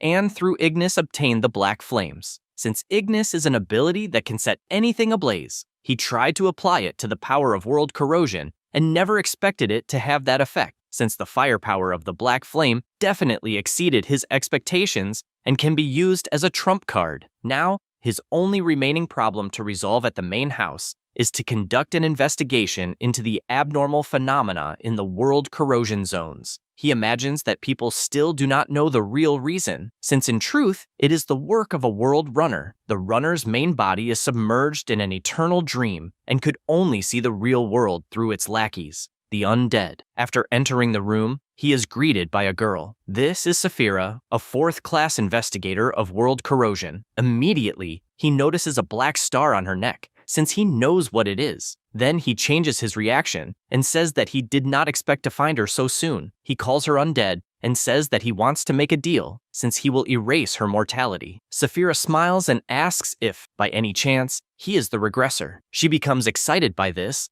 and says that she was looking for something completely different, but apparently fate sent the wrong man. Now, about the Karmasin Immortal, Crimson Garden Augusto. Before the regression, under Arthur's orders, there was an attempt to steal his immortality, but it ended in failure. At the time, Arthur said that the immortal would be completely occupied regenerating only his own body, with no room to command his subordinates. So the reason Crimson had so many lackeys was because her true body could not move due to a curse. Sigrun asks which part is regrettable, since he must have forgotten how many problems they went through, because the guy increased the corruption zone level and therefore tells him not to pretend innocence. Arthur asks them not to argue, since in any case they will resolve the immortal's matter. Then he looks ahead and tells the MC that it is a shame he could not steal immortality. He laughs and says that indeed it is a shame, since even if he were reborn, it still seemed impossible. This is because it was an absolutely impossible condition, as one would need to be stronger than the immortal. Returning to the present, Crash asks what makes her think that he himself is a regressor. She replies that the moment a mere child proposed such a bold deal, it could only mean that he is a regressor. Then, releasing her power, she comments that a mere regressor trapped in the gears of time thinks he can kill someone like her, who transcends time itself, and therefore he should not tell such obvious lies. He raises his hand and replies that it is not a lie. Then he uses his Black Hood ability, since he can even steal her immortality. Saphira imagines that in order to find someone capable of killing her, she kept increasing the world corrosion, and apparently, someone who can steal her curse of immortality has finally appeared before her, and so she asks what the conditions are. He replies that the ability will not be activated unless he becomes stronger than her, and therefore asks her to help him with that. She understands that he is basically asking to become her disciple, but if that means getting rid of the curse, she is willing even to sell her own soul. Then, excited, she states that she will make him the strongest man in the world. He feels the strong pressure of her aura, even though she is not in her true body. After all, Crimson is strong enough to rival Arthur, with even stronger subordinates under her command. He begins to tremble, but knows that he needs to take the power of a corrupt one to prevent world corrosion and the annihilation that lies ahead. An ability is a unique capability that only one person in the world can possess. By this principle, the regression ability returned Arthur to that life, making it impossible for the MC to regress again by his own will. So if his world is destroyed again, even his existence will disappear, and therefore he says that it will be a pleasure to work with Cream. She is surprised to hear that name in particular, and soon realizes that it is Crash. Because of that, she gives him a smack on the head and orders him to call her master. She asks if he does not live in that house, and he replies that he stayed there for a few years and even does not remember the faces of his parents. At that moment, the Valkyrie, by direct order of the lady of the mansion,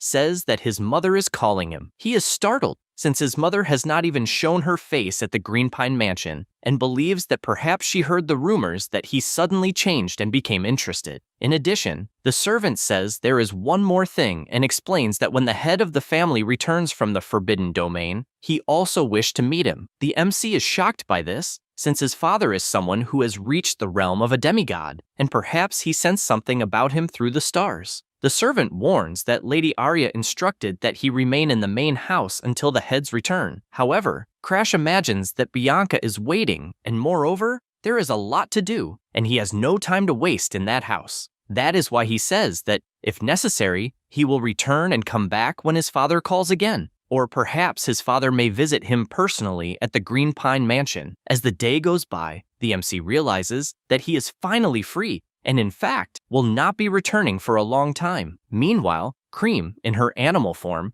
taps on the window, calling him ill-mannered. Crash gets irritated and asks if her color is not too flashy. She tells him not to worry, since she can change color whenever she wants, and asks if black suits her better, since she looks more like a crow. He gets annoyed because she is too noisy, but asks about her true body. She replies that he knows very well that her true body cannot move. Only then does Crash reflect that the true regressor is Arthur, and he himself is nothing more than an incomplete regressor using Arthur's ability, but he does not believe it is necessary to explain that to Cream. After some time traveling, they arrive at the mansion, and the MC quickly warns that there is a little white chick at the mansion and that she must be gentle. The so-called white chick is Bianca, welcoming him. The butler also appears, calling for him, and the MC asks if everything is all right. The old man hands him a letter and says it is from Darling. The boy says that the medicine for the discoloration disease he requested is ready, and that he made it quickly while thinking of him, and that he will even see him soon. Crash informs Aryod that if someone called Darling appears at the mansion, he must be treated with great care, since he will be his benefactor. The butler says he understands and also mentions that Bianca was quite worried about him the whole time. He says that the girl found out about the trip and therefore asked for a carriage to be prepared to follow him. He is surprised to hear this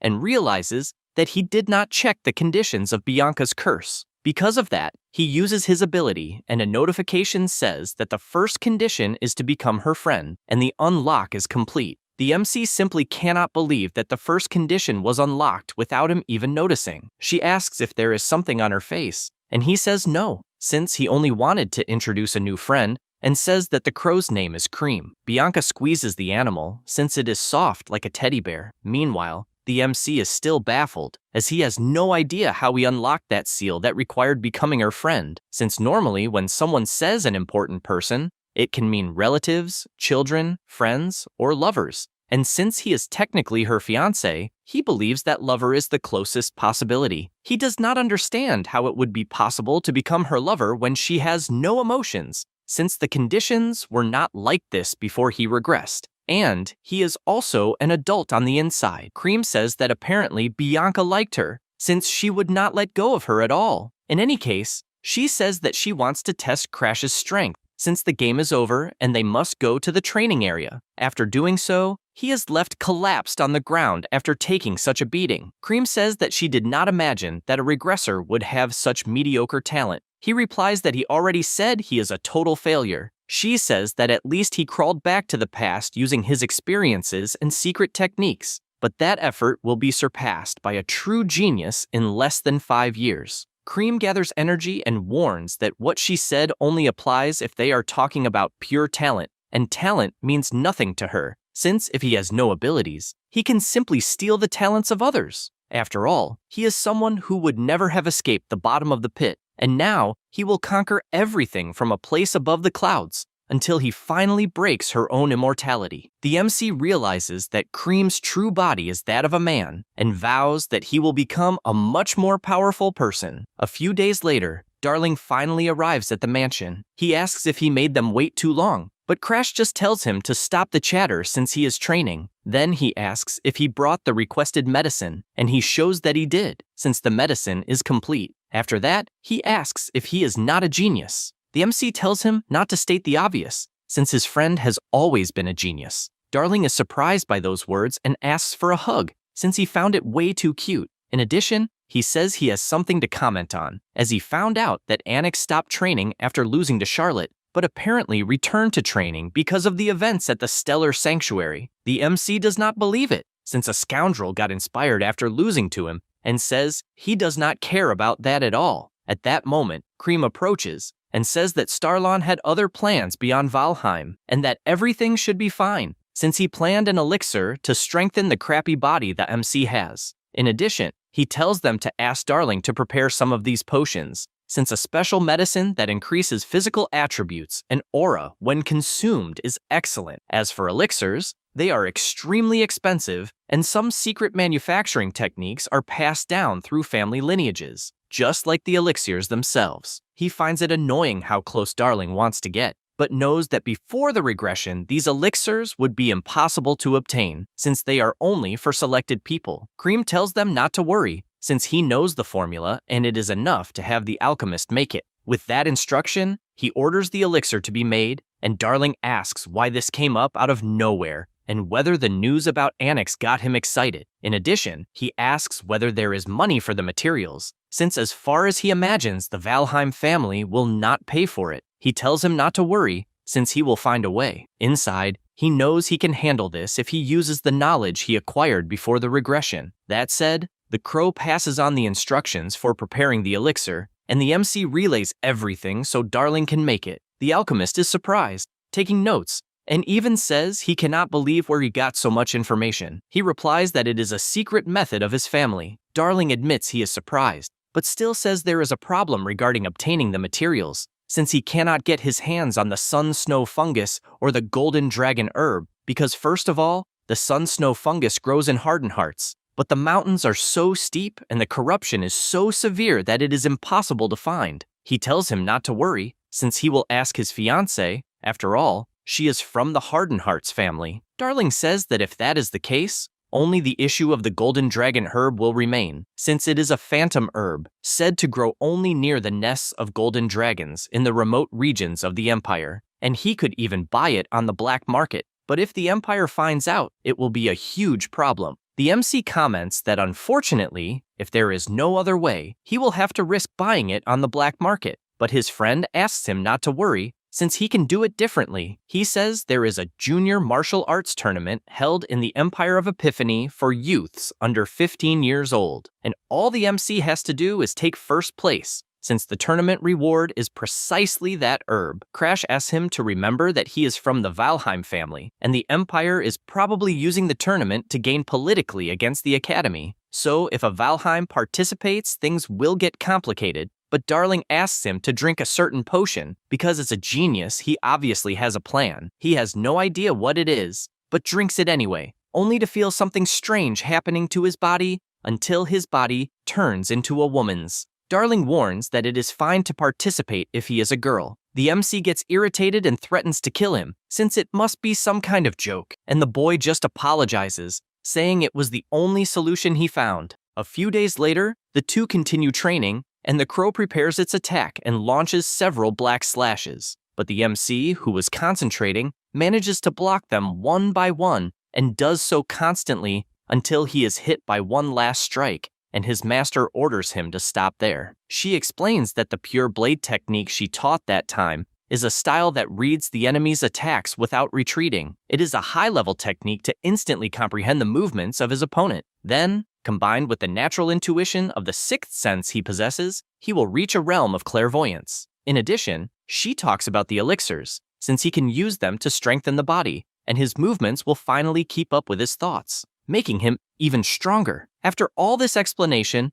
the MC goes outside, and with a medicine in hand, asks if by any chance he has not forgotten. This is because a few days earlier, he asked Darling whether the medicine really would not make him be seen. The boy explained that this is exactly the case, since not even magic can detect it. So, if he uses it to disguise himself as a commoner, he will be able to enter the tournament. Crash says he understands, although he could have said it before turning into a woman. Darling asks him not to take it seriously, since it was just a harmless joke, and says it lasts about a day. The MC reflects on all this, and imagines that Darling is a trustworthy person, but very exhausting. He reaches the carriage, and the butler says he was waiting for him, and also mentions that he made an offer to Fluker from the lawless zone, and to a merchant who will help with the illegal entry. Crash realizes that she is a merchant of corrupted species, so she should be able to cross the border with that, and he expected nothing less from the butler, since thanks to him, he will be able to leave the mansion without worries.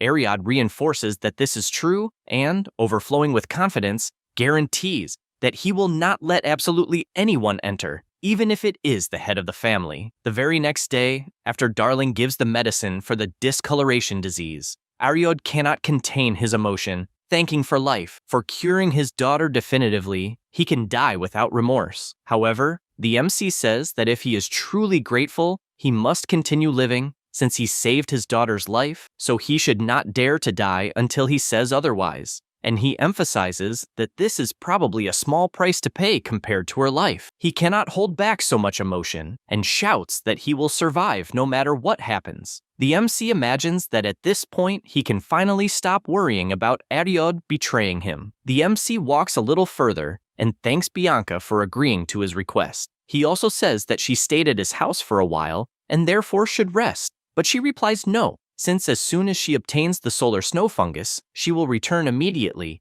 and after that, she will be waiting for him at the Green Pine Mansion. He is happy to hear this and says that he will return as quickly as possible. He also sees the beautiful snacks she prepared and says that he will eat a lot later. With that, he says goodbye to everyone and heads to the Empire. At some stopping points, he defeats corrupted monsters and absorbs their energies to become even stronger. His master asks how the power of corruption is, and he replies that it is stable thanks to his sixth sense. In addition, he thinks it is a pity, since the merchant is following a route that avoids corrupted lands, and it is a pity that he was unable to absorb any unpurified corruption along the way. At that moment, the girl who was eating drops the apple on the ground, and Cream senses something, suggesting that something appeared to stop the carriage. Several bandits capture the girl, and they are excited to see that she is a beautiful girl. Fluker starts crying, thinking it is a damn shame that he could not sense the presence of the bandits,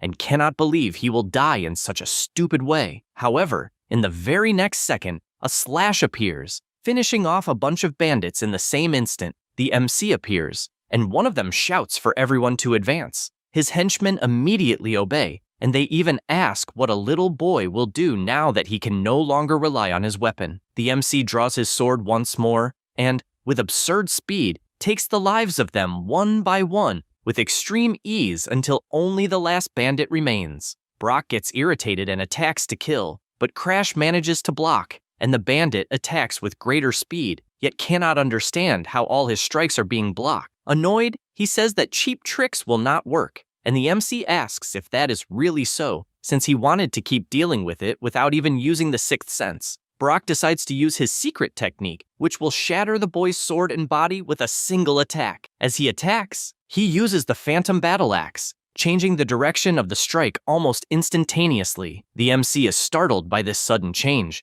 and instinctively activates his ability Ignis to block the blow, then asks whether he might be a disciple of the assassin dog, since he recognized the technique. The assassin dog is Berkman, an assassin who became a servant of the corrupter of the world alongside the white demon Bianca. He was destined to infiltrate Starden later to kill many people, but ended up being defeated by Charlotte. The MC continues the fight without understanding what is going on, because he remembers that in his past life, thanks to this event, Charlotte became famous throughout the Empire all at once, but it is still not the time for him to infiltrate the Empire. That said, he advances with everything he has, and, with a single strike, puts an end to the bandit, still wondering if it is not too early for his appearance. He feels a bad premonition about this, and asks them to quickly take the Golden Dragon Herb so they can get out of that place. After some time, they arrive in Salon, the Imperial captain. He goes to the place where tournament registrations are done,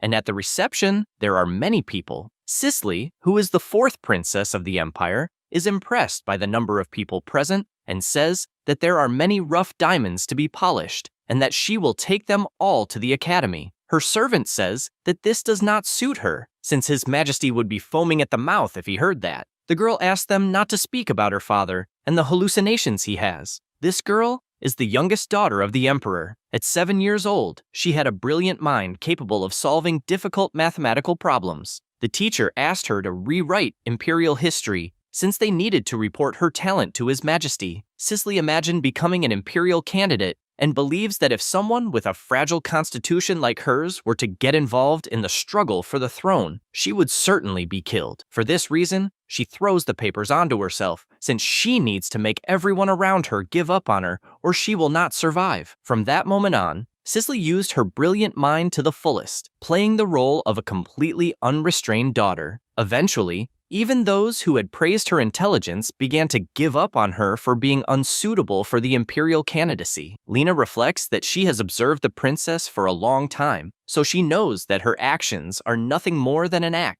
But she noticed that lately, she seems to have exaggerated a bit. The girl, on the other hand, asks to look down, and upon seeing the MC, comments that the boy has a dark aura, along with narrow eyes and a pet crow. Cream notices this gaze, and the princess continues analyzing him, since he looks like a villain no matter how one looks at him, and believes that perhaps he is a Valheim, who is the arch-enemy of the Empire. The servant says that he certainly seems suspicious, but she would not believe that someone from the Valheim family would appear there. Cicely tells her not to underestimate her intuition, and jumps from the top of the hall, since she wants to check up close. She starts to run until she feels something strange on her foot, and begins to fall, realizing immediately that it is telekinesis. However, the MC catches her before she falls and calls her a troublesome little girl, telling her to watch where she walks. He says this and continues walking. Cicely finds it even more interesting, since the calm way the boy spoke and his attitude are those of someone who definitely knows who she is. Cream comments that it was very lucky to meet the princess, but Crash disagrees, since he would rather not get involved with her. With everything resolved, he signs up for the tournament and decides it is time to find an inn. However, everywhere he goes is unavailable, and he concludes that he will have to sleep on the street that day. At that moment, someone calls out to him. It is an old woman asking if he will participate in the tournament and saying that if he has nowhere to stay, he can lodge at her house. He looks closely at the woman, and the crow says that it is obviously suspicious as hell, but the MC does not care at all and thanks her for the offer. Cream asks if it is some kind of joke and whether his mother did not teach him that he should not serve strangers. He reinforces that he slept on the street his entire past life and is tired of that. The crow sighs deeply and concludes that regressor is annoying as hell. Already at the old woman's house, she says that he can use the back room on the second floor and will even prepare dinner. He thanks her and believes he was very lucky since he has a place to sleep. However, this does not last long, as Cicely was waiting for him. He cannot believe it, and the crow shouts that it was obviously a trap. He knows he will be in trouble if he is discovered, and therefore believes he should just ignore her. However, she approaches and asks why he is ignoring her, since a cute girl is trying to talk, and asks if perhaps he has another type of preference. He gets irritated by this insinuation, remembering Darling's tastes, and replies that she is not his type, since there are many people more beautiful than her in that world. Sisley asks him to name one, but he walks away, since he has no obligation to answer. In any case, she keeps following him, and this irritates him. She continues insisting that they drink together, since she wants to know more about him, but the MC simply refuses because he is not in the mood. This leaves Sisley irritated to the point of saying that he is aware that she is a princess and still acts that way. In addition, she calls him a crad of the kingdom of Starlon. The MC is startled by this, since the girl figured out where he is from just from that brief conversation. He is aware that if he says anything, he could be exposed as a Valheim, and, because of that, says he does not know what she is talking about, and even that a child should finish dinner to go to sleep soon. She gets furious, questioning who he is calling a child. Lena approaches and asks if the boy is really from the Starlin region. The girl confirms and says that even though the language is the same as the Empire, the Starlon region has its own intonation, and the accent is definitely similar to the Empire's, but the essence cannot be changed. The bodyguard is surprised, since such a subtle difference is something only the princess could notice. The girl gets excited, since MC reacted in a way that suggests he knew her, but she has no idea who he is. Lena asks if she should capture him for interrogation, and Sisley shouts, no, since things have finally become interesting, and because of that, asks not to do anything unnecessary. In addition, she asks if anything was discovered about her sister. Lena says yes, since it was as the princess predicted, because the third princess, Sigrun, is a completely different person compared to a year ago. She states that the girl is not normal. The princess finds that expression dangerous and regrets that her bad feeling was right, and, at this rate, the first and second princes will be in danger, as a rain of blood will fall over the imperial palace. The next day, MC is passing the test with ease. It is announced that the preliminaries are over and the 4 winners must withdraw. Everyone is surprised, questioning who the narrow-eyed guy is and whether he is a resident of the underworld. In addition to having a strange body, MC is annoyed since the princess's expression has been bothering him since last night, as the girl can extract some kind of information even in a short conversation. However, he is relieved anyway, since this did not affect the preliminaries. This stage consists of teams of 100 people, and only the 4 best survivors advance to the final. Crash reflects that there were only amateurs, and, obviously, the overwhelming difference in power would not be a problem. At this moment, a guy laughs and comments on the suspicious body and, because of that, asks if MC is, by any chance, from the famous family of assassins, the Night Crows. He reflects on this, since this family is a group of assassins that are not from the Empire. They are feared as the most dangerous force in the underworld, and ended up becoming one of the factors in the fall of the Empire. He is aware that he does not know many details, since he is not from the Empire, but he has never heard of anyone from this family entering the academy, and because of that, says he is mistaken, as he is not from the Night Crows. The boy asks him to calm down, since he has no idea if someone is after him and only wanted to get along with some colleagues from the underworld, and, right after, says goodbye, saying it is a pleasure to meet someone from the Night Crows. MC thinks about what the boy said about someone being after him, and the crow decides to see what is going on. Because of that, he flies toward the boy and uses his mind control, making him walk back to MC. He does not quite understand what is going on, and Krim explains that it is just mind control. MC takes the opportunity to ask what happened to the Night Crows. The boy answers that they entered a crisis of destruction recently, and that this was by order of their new master, which led to their destruction. MC, intrigued, asks who the new master is. He answers that it is the second prince of the Ephania Empire, Sisley's brother. Because of that, he asks if it is really that person and what the problem is. The boy says that the Night Crows are a trap that the Empire prepared for the nobles and are being used to track and adjust their movements. The imperial family had been the master from the beginning, and the fact that the Night Crows and the imperial family were connected was something that was originally meant to be kept secret from the public. Crash finds it strange that even a low-level guy knows that the second prince is the master, so someone is using the prince and intentionally spreading rumors. However, something is wrong, since originally the role of the second prince was to strengthen the influence of the first prince. In this case, the one who benefits from all this conflict is Sigrun, Cicely's sister. The MC finds it incredible, since Arthur's memory inheritance really worked, and if that is the case, the person Sigrun will attack is the one who supposedly killed herself after hiding the Emperor's symbol, the one who made Arthur an emperor in name only. This is the fourth princess, Cicely. To ensure that she can hand over the throne she conquered to Arthur, Sigrun tried to eliminate her own sister. If Sigrun becomes empress, the empire will grow on an overwhelming scale, and to prevent the end of the world, he needs to intervene in this plan. For the sake of the world, he has decided that he will steal Sigrun's ability, and because of that, he asks his master for help. And the crow says that a returnee would normally act only based on information, but since he decided to lend his power, then he will help. In addition, he questions what they will do with the boy. The MC tells them to leave him standing there, since he has already served his purpose.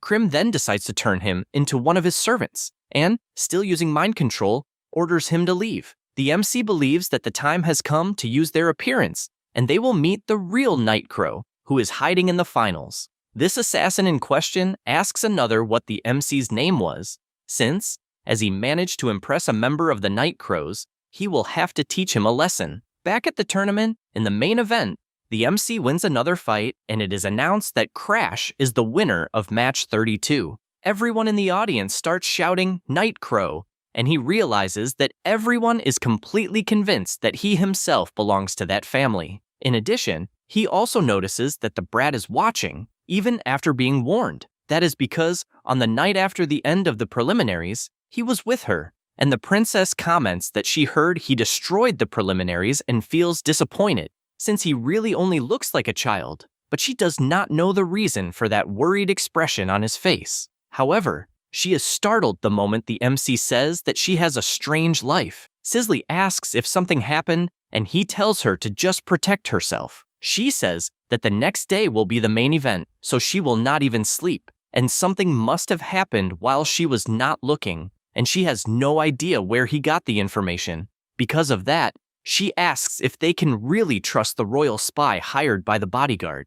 Lena says that, as a precaution, she will check again. The MC looks at her once more and believes that if she appeared in the arena even after being warned, then she realized her sister's terrible plan. With that said, he tells Krim that he wants to see the real Night Crow appear. After returning inside, the assassin appears, asking if it is fun pretending to be a Night Crow. The MC feels that he has seen that before and admits that he did not expect them to appear so soon.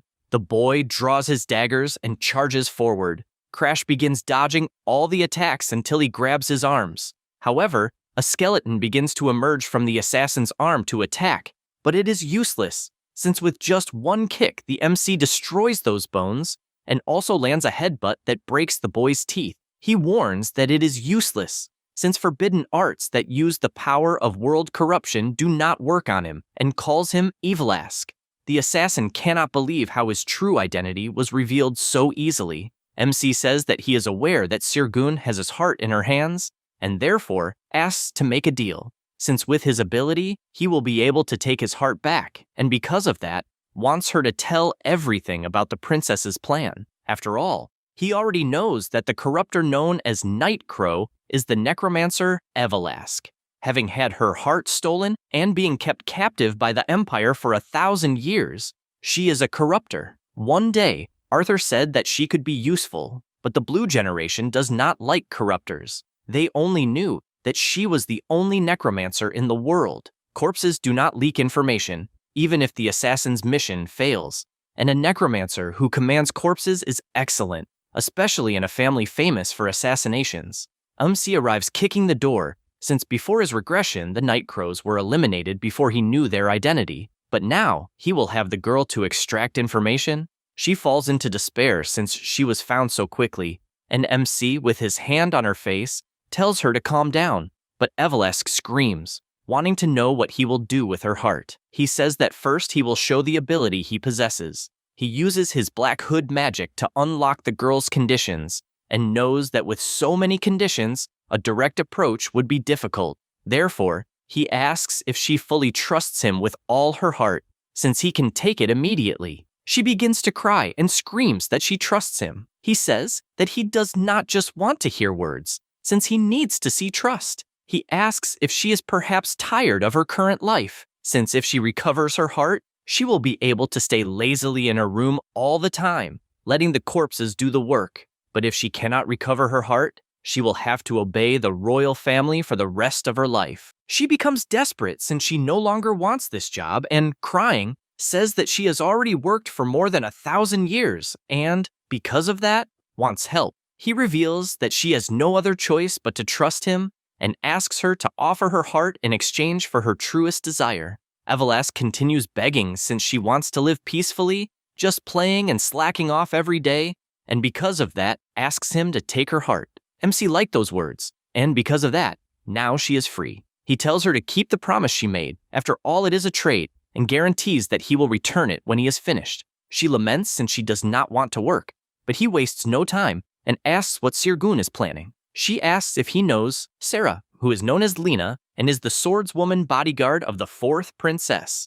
In short, they were going to kill that girl. It was ordered to use her corpse to put an end to Cicely. The swordswoman cannot believe how she was defeated, especially by Demelia. The girl tells her to be grateful since she died for the Empire. Saying this, she drives the spear even deeper and even calls the girl Sword of Madness. Then she tells Everlast's puppet to remember that it is an order from the princess and orders it to manipulate the corpse so that it kills Cicely Ephania. She imagines that it has already been a year since she returned to the past and wants to know if Arthur is watching, since she and Sigrun are doing everything for him because she misses him. One day before the destruction, on the first Saturday after the regression, at 1 in the afternoon, Arthur says that they will meet in front of the Statue of Peace. She had been so happy that she almost jumped with joy when she heard that promise, and, after the regression, went to the place. But Arthur never appeared. They do not understand where the hell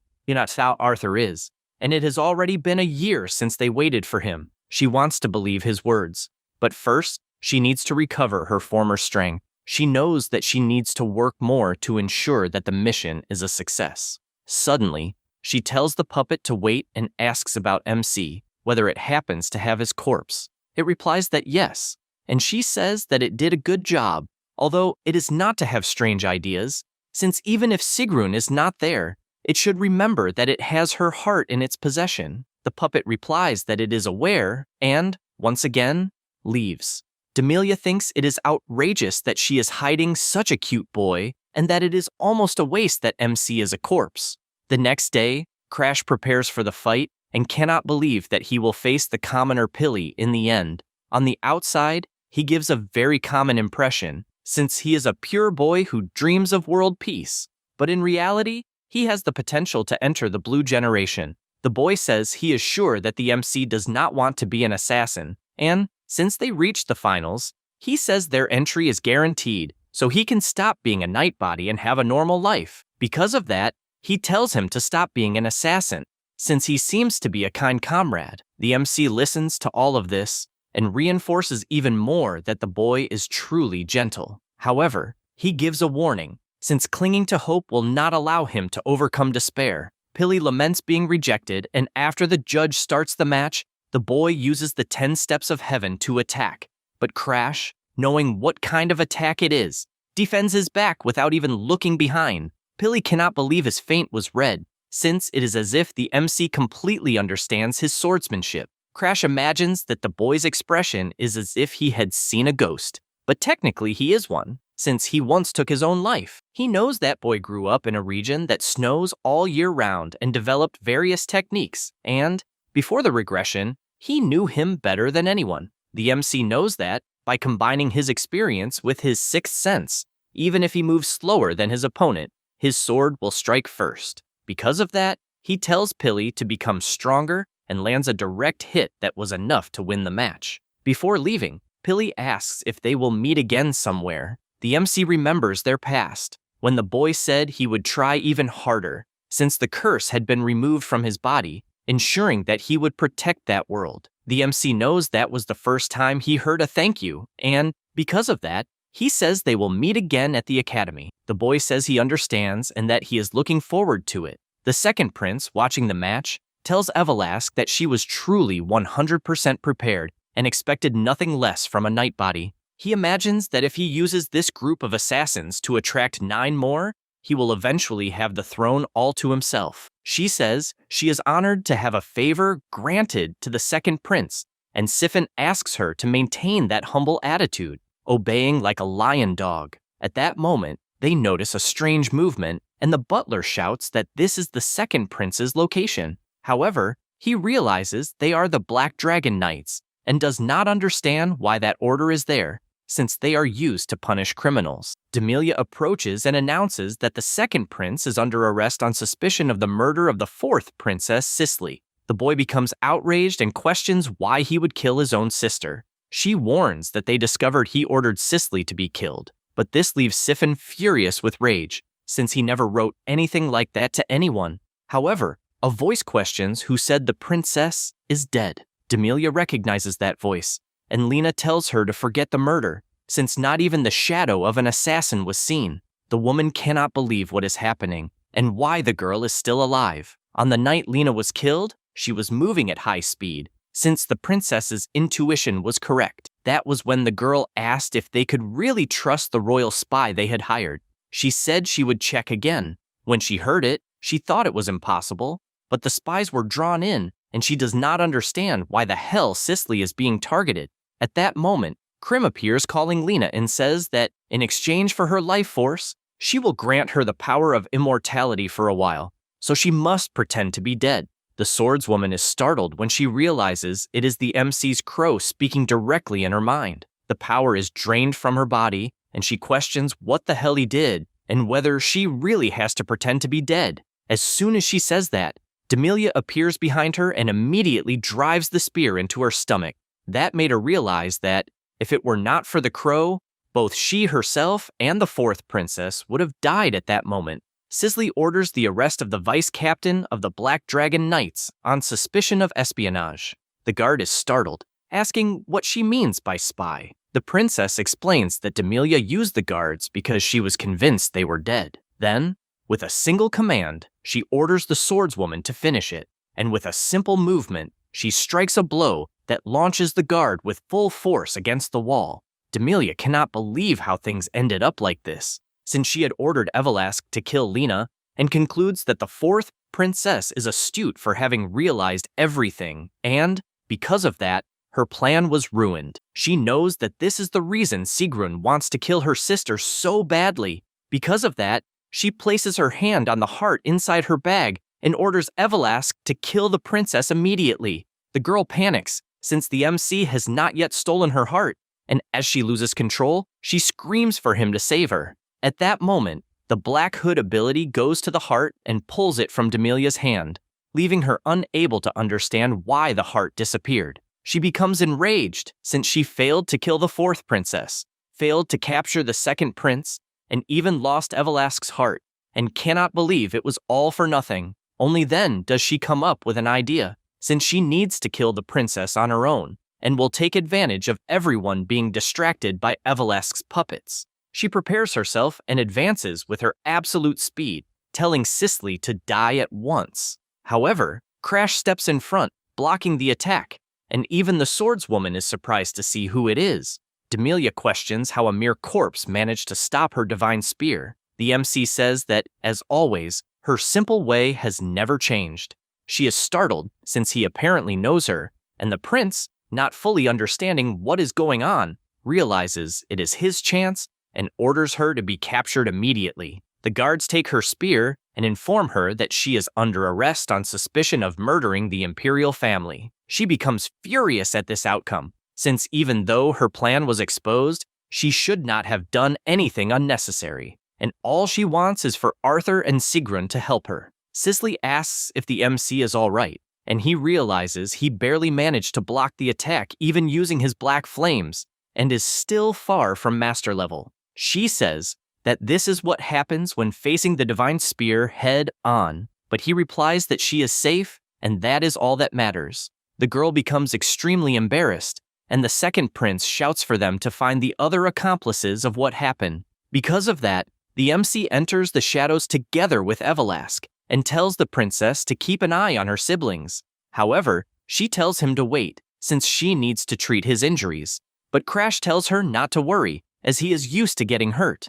The swordswoman does not understand what he is talking about, but the princess agrees with everything, although she regrets that he is leaving without her being able to thank him, and promises that she will repay this debt one day. They appear in the carriage, with him finding this movement ability incredible despite having many restrictions.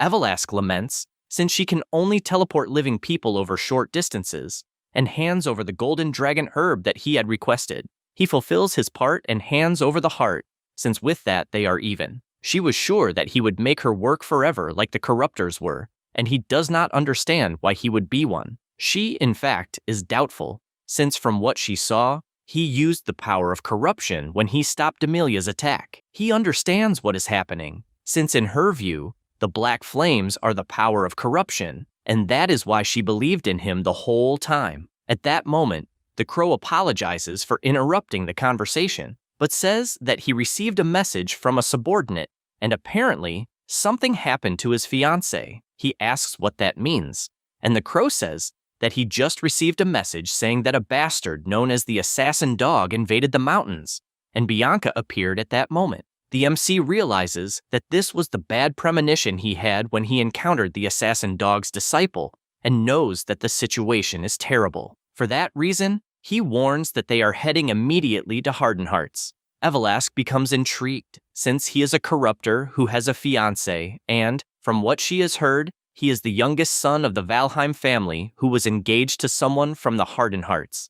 The MC comes clean and reveals that he is not a corruptor and, undoing his disguise, reveals that his real name is Crash, and that he is the youngest son of the Valheim family. The girl is so shocked that she lets go of his heart and shouts that this is insane, since the boy she knew had always been someone from the Valheim family in secret.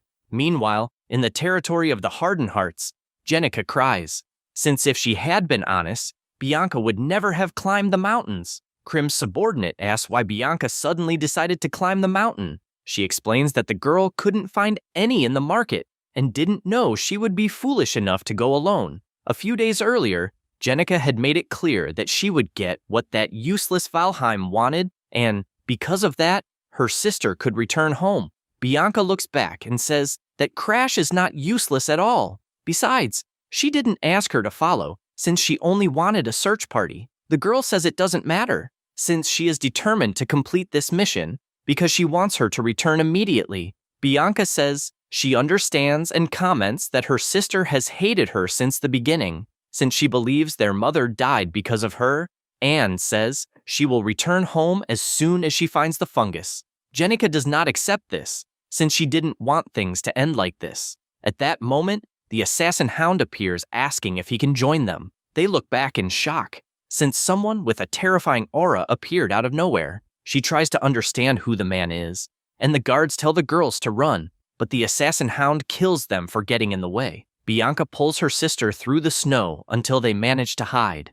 Jenica asks what is wrong with that guy, but all her sister says is that she promised Crash that she would definitely bring back the solar snowfire. Her sister says she is tired of hearing about his fiancé and that she doesn't want to die in that place, and says she has an idea, since they are equipped with a movement artifact and might be able to delay him if they reach the glacial cliff. The hound realizes they were clever, even though he sees no difference. At the cliff, Jenica apologizes, saying it is her fault, but Bianca points forward, saying they must jump onto the rock ahead. Her sister says that if they miss, they will die, but Bianca says they will die anyway if they don't jump. At that moment, the assassin appears telling them to step back and, without thinking twice, Bianca grabs her sister's arm and the two jump off the cliff. He is confused, wondering if they are trying to kill themselves, until he realizes that, in the end, there is a rock to land on and finds it amusing,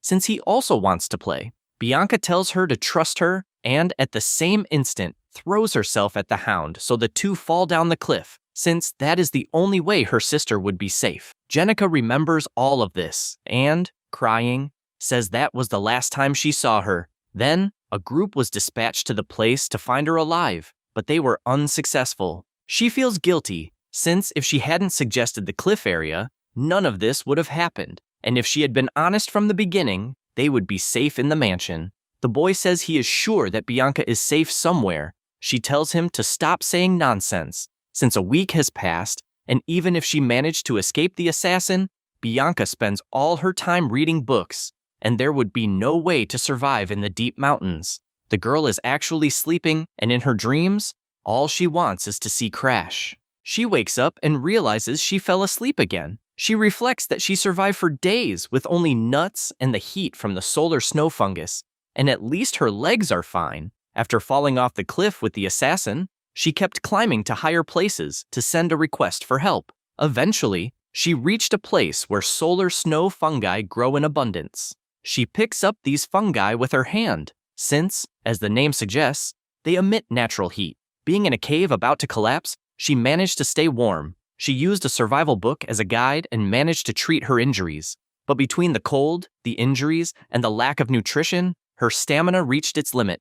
She does not know if she will be able to hold on much longer, since she keeps falling asleep, and it is a pity, since she had promised Crash that she would deliver the fungi to him. The assassin feels relieved to finally find her, and says that her path ends in that place. She crouches down since she saw a nut, and at that moment an axe flies toward her and causes a massive explosion that throws the girl away. At that moment, the assassin dog approaches, calling her weird since her expression did not change at all, and admits that he did not expect the fiancée of someone from Valheim to be so troublesome, and that if she had behaved like a hostage, she might have returned home intact. He takes her hair ornament since he will be able to earn good money, and all Bianca can think about is that she wants to return to the Green Pine Mansion with the MC, reading books while he trains. Maybe the days she spent with him left some emotions behind, and for someone who has no emotions, she knows how valuable that is, and if she had realized how comfortable and fun it was,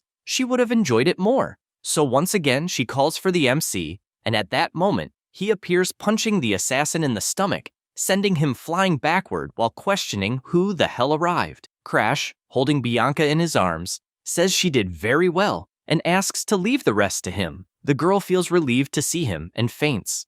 The MC tells Krim to take care of her, and the crow warns that he will not be able to intervene, since his servants are not strong enough to fight, and Evelask is still afraid of the guy. He says that is not a problem, since the necromancer teleported him to the place, and that was already a great help. Krim says that last time he escaped by luck, but states that unfortunately the assassin dog is stronger than him, and therefore asks if he is sure he can win. The MC replies that it does not matter how strong the guy is, since in the end, he will win. Bergman asks who he is and why he is intervening. Crash tells him to give it back, but the guy does not understand what, until he takes the ornament back since it belongs to his fiancée. Immediately, the assassin dog advances since he is facing the famous brat from Valheim, and soon the MC realizes how fast the guy is, since he can barely keep up with him using his sixth sense. Bergman says that if he takes both of them as hostages, the price will increase tenfold. Both begin to exchange blows, and the MC is increasingly pressured. The dog wants to see how long he will be able to block the attacks, until he lands a direct hit on the sword that sends it flying away. Then he approaches since the game is over, but finds it strange since Crash disappeared and he cannot sense him anywhere. The MC appears behind the opponent and lands a close-range strike strong enough to crack some of the guy's ribs. However, the MC picks up his sword again since he needs an even stronger blow, and so he advances with his Ignis ability. The guy does not understand what the hell is happening and activates his Ghost Link, which puts the MC into a kind of illusion. The dog takes the opportunity to approach and asks if he believes he will be able to endure this. And since the search party will arrive at any moment, he decides to deliver the final blow to end it all. The MC knows that this is a secret technique that manipulates the sense of aura through sound. Before his regression, he would have been defeated in an instant, but he has already overcome this many times, and his hypersensory perception through the flow of mana can activate the mind's eye. He is aware that he cannot show all his cards.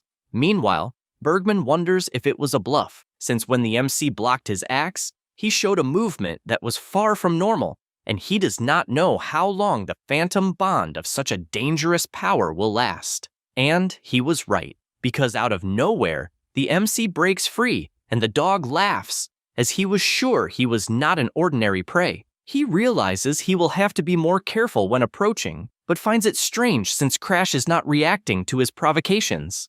This makes him consider that his ability is finally taking effect, and so he activates the Phantom Axe, as he must continue attacking until he tires and wants to see how long he will endure this endless illusion. The MC blocks as best as he can, even with some attacks passing through his defense, and Krim becomes worried since at this rate, Crash will really die. Evelask asks if it is really fine to let him die in a place like that and wonders if she should help him, but she is aware that if she defeats Bergman, it will be extremely problematic, since his master, the Mad Dog, will hunt her down for revenge. She watches the course of the battle and decides that despite her hesitation, she must repay her debt and cannot abandon her benefactor. However, the crow throws her away, telling her not to interfere, since it was the MC himself who chose to deal with the situation alone. Because of this, he asks her to trust the man who restored her heart, since he has the mental strength to carry the fight to the end. Evelask says that is fine,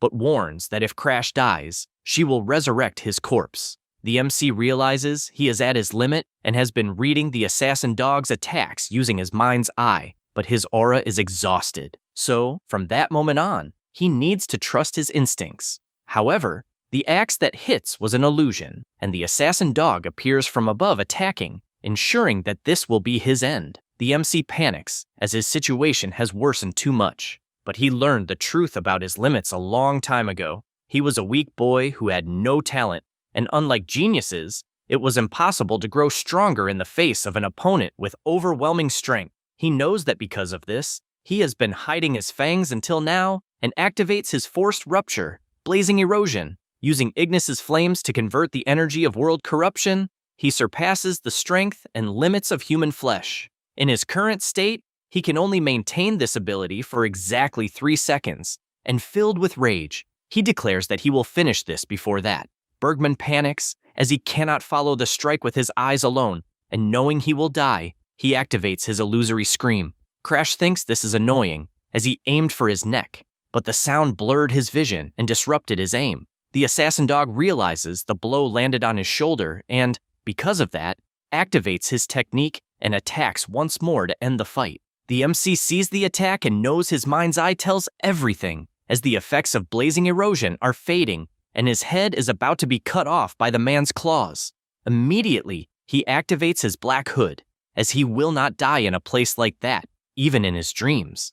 And because of that, his arm gets cut off. However, the mouth on his hand is still moving, just like his mind's eye. The crow is soon surprised when he sees what it is about, because in that state, the MC's concentration reached the domain of fusion with the world, and all the senses of his body went to the maximum level, reaching an absolute state. At that moment, the dog realizes he has lost, and in the next instant has his body cut by a colossal attack from Crash, which split his body in half. Krim is shocked when he sees the result of the battle, since the MC is extremely injured, because the strong defeat their enemies without a scratch. But for the weak to overcome the strong requires a great sacrifice.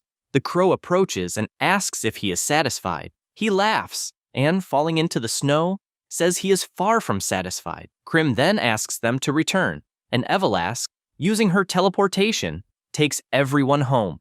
Now, an event in the past life, before the regression, Bianca says that if she could express her emotions, the world would not seem so gray. Crash listens quietly, and she asks what would be worse, having emotions or having none, and comments that, in any case, he would not care if she died.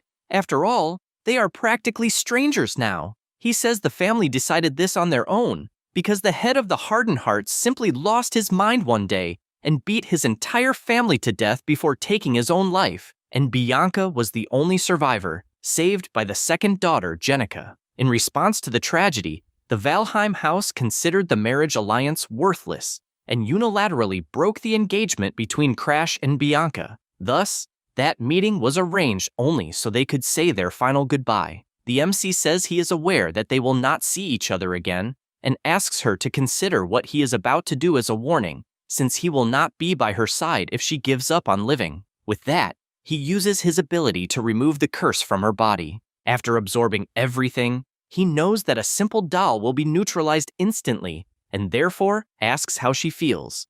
Because on that day, Bianca was freed from the snow doll curse for the first time, and, with her entire body distorted, she simply says that the world is truly cruel. At the same time that she regained her lost emotions, she also became a monster. 3 years after that event, in the territory of the Hardened Hearts, the soldiers question how long the war will last. The commander explains that all of this happened because the second prince of the empire sought asylum in Hardened Hearts.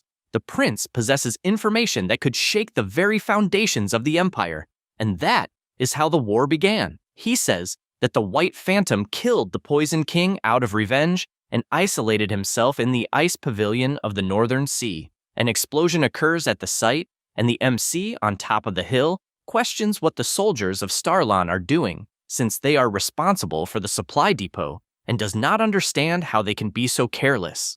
At that moment, the soldiers appear shouting for everyone to stay alert, since Crash is a member of the Blue Generation. He begins to flee, since he used too much of his curse, to the point that not even a saint could heal him, until he reaches the destroyed castle. Unable to believe that he has no choice but to ask Bianca for help, he starts knocking on the door, asking her to open it, until a glow appears from inside, and several ice arrows fly toward the soldiers, finishing them one by one. She says it has been a long time since she last saw him, and, with a sword in her chest, asks if he is okay. The MC cannot believe what he is seeing, and asks if, by any chance, the wound was caused by the son of the Poison King. She simply asks if he remembers what she asked before, about having emotions or not, and which would be more painful. Then she explains that on the day of her family's incident, Jenica said she never truly hated her from the bottom of her heart, and that she only hates herself for hating Bianca, and that she is a child who did not deserve to be hated. Bianca heard all of this, and, at that time, it was as if she had no emotions and did not understand what they meant by a contradictory feeling. Because of that, even when the family fell apart, she felt nothing. But at that moment, she knows what emotions are, and finally understood their words. And her sister truly loved her. She cried a lot, since she wished her emotions had awakened earlier, and maybe she could have shared the sadness she went through with her family. That, perhaps, could have allowed her to stay together with the MC. After these memories, the MC wakes up, since he had that dream, and, calling out to Bianca, the girl appears, grabbing his arm, as he has finally awakened. He wonders if that place is Hardened Hearts, but she asks about his arm, if it still hurts. Meanwhile, Crash's concern is why the hell she climbed the mountain alone, since if it weren't for Krim talking about what happened, he wouldn't have arrived in time. She becomes confused about what to answer, and says she just wanted to give the solar snow fungus. He takes a deep breath, takes something from his pocket, and hands her her hair ornament. He also apologizes, since he couldn't wrap it very well, and, with a smile, says that he can finally prepare the elixir. She sees all of this and just thinks that she has no emotions, and even with him risking his life to save her, she cannot feel joy, nor anger, and much less sadness. She reveals that she feels frustrated to the point she can't stand it and doesn't want to stay like this all the time, since she wants to smile with him and also wants to cry. And when he is angry, she also wants to feel angry together. Having said that, she says she would hate for his emotions to disappear along with hers, and that if he can no longer smile, then she doesn't want that either. The MC tells her not to worry, since the effect of the curse is reduced by half for anyone who is the target. She holds his hand and says that, if that is the case, then she asks him, please, to bring her emotions back. Crash says there was no need to even ask. That's because the second unlocking condition has been met, which was to become the most important person to Bianca. By doing this, all emotions surge in her mind, and seeing him smiling, she can't hold back and runs to hug him. That's because if she could express her emotions like this, at least the world wouldn't seem so gray. After a while, she stops crying, and the MC asks if she is feeling better. This makes him imagine that she has returned to that impassive state and is probably having trouble processing these emotions. Suddenly, Jenica knocks on the door, asking if she can come in, and when she does, she is startled, as she doesn't understand what happened to her sister's eyes.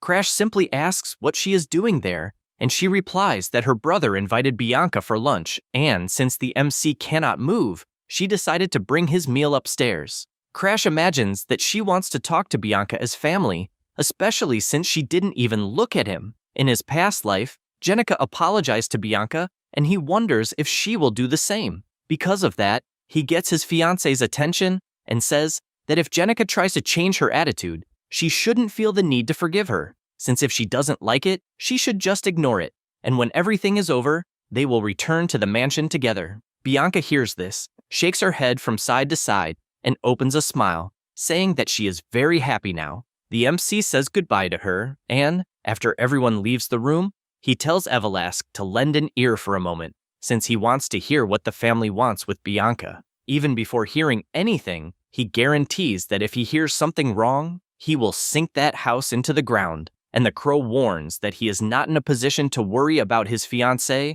since he doesn't even have an arm, and asks if he can really steal his immortality in that state. MC asks not to get irritated, since an injury like that is nothing for a saint of the Holy Land, as she would heal it in the blink of an eye. One of the 4 nations, the Holy Land of Freeman. It is said that the saint there possesses a divine power granted by God, even capable of resurrecting the dead. Krim asks if he really believes his family would spend a fortune on someone useless like him. MC laughs, since it is true, and he has been thinking about replacing him with a better right-hand man. Krim is startled upon hearing that, and questions if that is the reason he recruited Evelask. He says yes, since if it is her, stitching the right arm of a dead man should be child's play. The crow cannot believe he wants to use the girl to the very last drop. He reflects that, in fact, it is just a coincidence, as he does not exactly plan to lose an arm, and says he plans to meet the demon of the sword. The crow is startled, since he knows who he is talking about, and questions if he really found his remains. That is because the demon of the sword was a legendary swordsman who once shook the world. He was a genius of quick draw and killed his enemies without them even seeing the sword. Krim shouts that he does not agree with this, since the swordsman was his masterpiece, and because of that, he will not let him lay his hands on him. MC warns that he needs to become stronger and therefore must recreate him, just as he recreated the demon of the sword. The crow tells him to be quiet, since that is exactly why he preferred that loser of the blind sword over him. MC simply says that he is aware that his master cares about all his subordinates.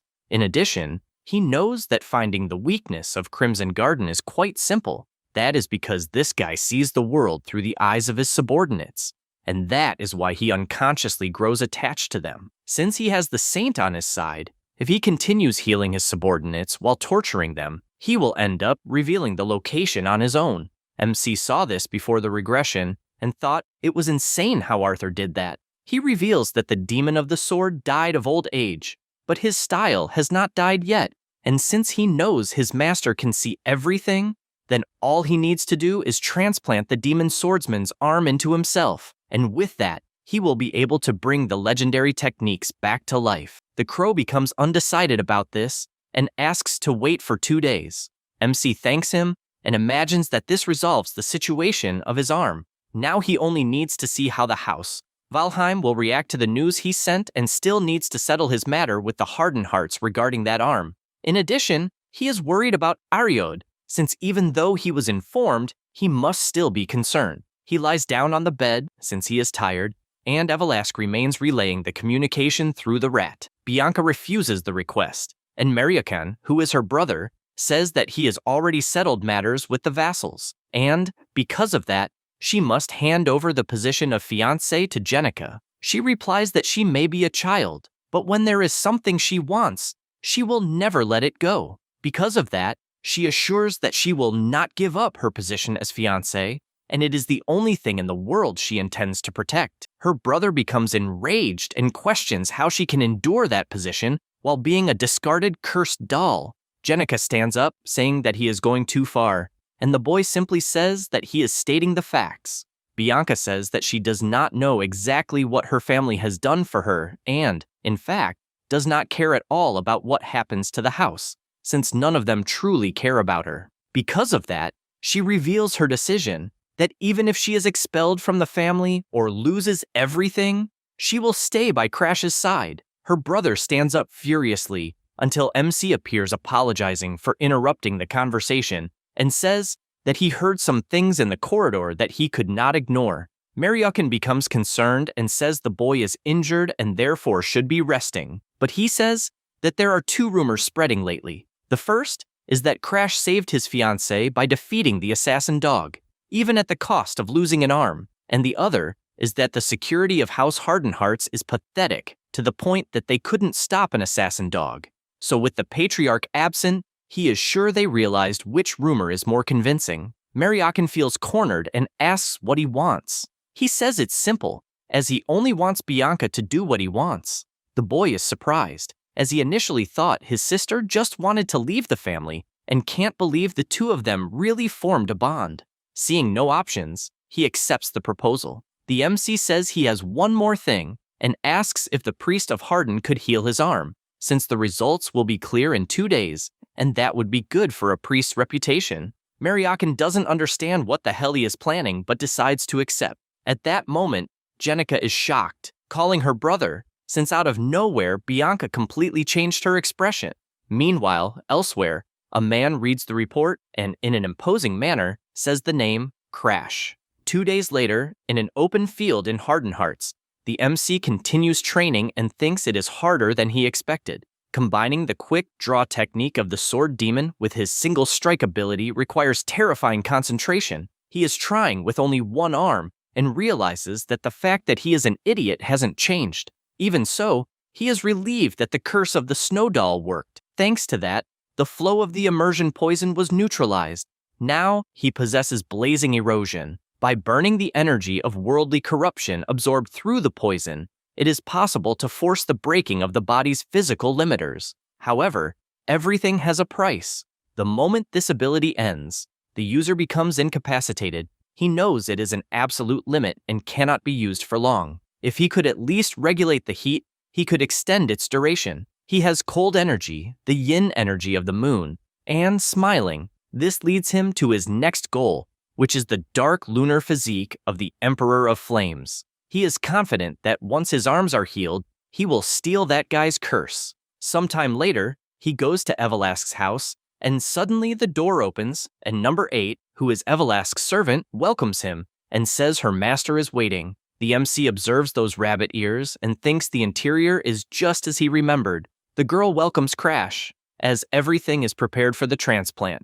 The MC finally stands before the sword demon's arm and asks if it can be attached immediately. She says it is not impossible and that it will be incredibly painful, and if he is afraid, she can knock him out. He says it's fine, as he is used to pain. She warns that she doesn't want to see him crying in the middle of the process. He lies down beside the arm, and the girl begins the procedure. The arm begins to fuse with his body, and he feels a surreal pain. The regeneration of the fusion is completed, and now Evelask moves to the final step, which is the connection of the nerves, causing another terrible pain. At the end, Evelask admits being surprised that he endured without fainting, and the MC, testing the new arm, thinks there is a reason he endured without losing consciousness, and decides to test the immersion poison on that arm. Its appearance changes completely, and it was as he imagined, since if he had been unconscious, the immersion poison could have gone out of control while absorbing the arm. And he begins to control it calmly until his arm returns to a normal appearance. His master asks if it is over, and he says yes, as it feels like his own arm. Krim tells him to test it right away while he is learning the art of quick draw and tells Evelask to provide the training field, but the girl warns that she is not his servant. However, Krim asks if she is not looking for the ancient book Hakuben. Immediately, the girl changes her expression and calls the Raven Lord Krim. Number 8 says she will show the way, and, as they walk, the raven asks how much he knows about the quick draw art of the sword demon. He says he is aware that it is strong, and Krim asks if that is a joke, since he should not have returned with such a mediocre level of knowledge. With that said, he explains that it is something completely different from anything else. Normally, a quick draw technique involves accumulating aura while the sword is still in the sheath, and then simply drawing it at maximum speed. But the sword demon's technique is different, as it takes the accumulated aura inside and decomposes it into fine particles. These granular aura particles increase explosive acceleration, and when it reaches the limit, the blade bursts outward. After saying that, he asks if he understood, and he says no, but he will just test it. The raven tells him to surrender to the memory of the arm, since the thousands of strikes from the sword demon of that period are engraved in that arm. The MC likes this, since both a good master and an arm of the sword demon are gathered, and now only his own will remains, and he will test it as many times as necessary. A few days later, he continues practicing frenetically, attacking even number 8, who says she can see the blade with her own eyes. The sword demon's technique should be so fast that it would be impossible to perceive. He believes the problem is truly his own aura, and, because of that, thanks the girl for staying with him every day during training. She says that he should trust himself more, and explains that a single-digit number like her has the strength of a master-level fighter. He knows that the people he will one day need to protect are all master-level, but he still gives his thanks. Suddenly, Evelask appears, and the MC says he is returning to Valheim. The girl does not believe it, but he says she can go with him. However, she thinks there are too many frightening people in that family, and he imagines she might be talking about the 5 elders, since they would probably try to make her a slave. Knowing that, he asks if she would mind waiting at her house, and only asks that she keep an eye on someone called the King of Poisons so that he does not interfere with the Hardened Hearts. The girl is even more startled, since he is asking her to face the King of Poisons, one of the 10 great sovereigns. However, since it is only to protect the patriarch, she says she will manage somehow. The MC thanks her, and she simply sighs deeply, since he has no idea what she might ask of him one day. Number 8 asks if she is sure about this, and she says that normally she would have followed the boy, but if she stays with him for too long, she will feel as if she is in the company of her former companions. She also believes that the MC will one day become a very dangerous invader, but in the end, the reality is that she prefers to stay at home. However, one thing is certain, since if the MC gets into trouble, she will definitely be there to repay this favor. That's all, folks. If you enjoy the video, subscribe and hit the bell. Thanks.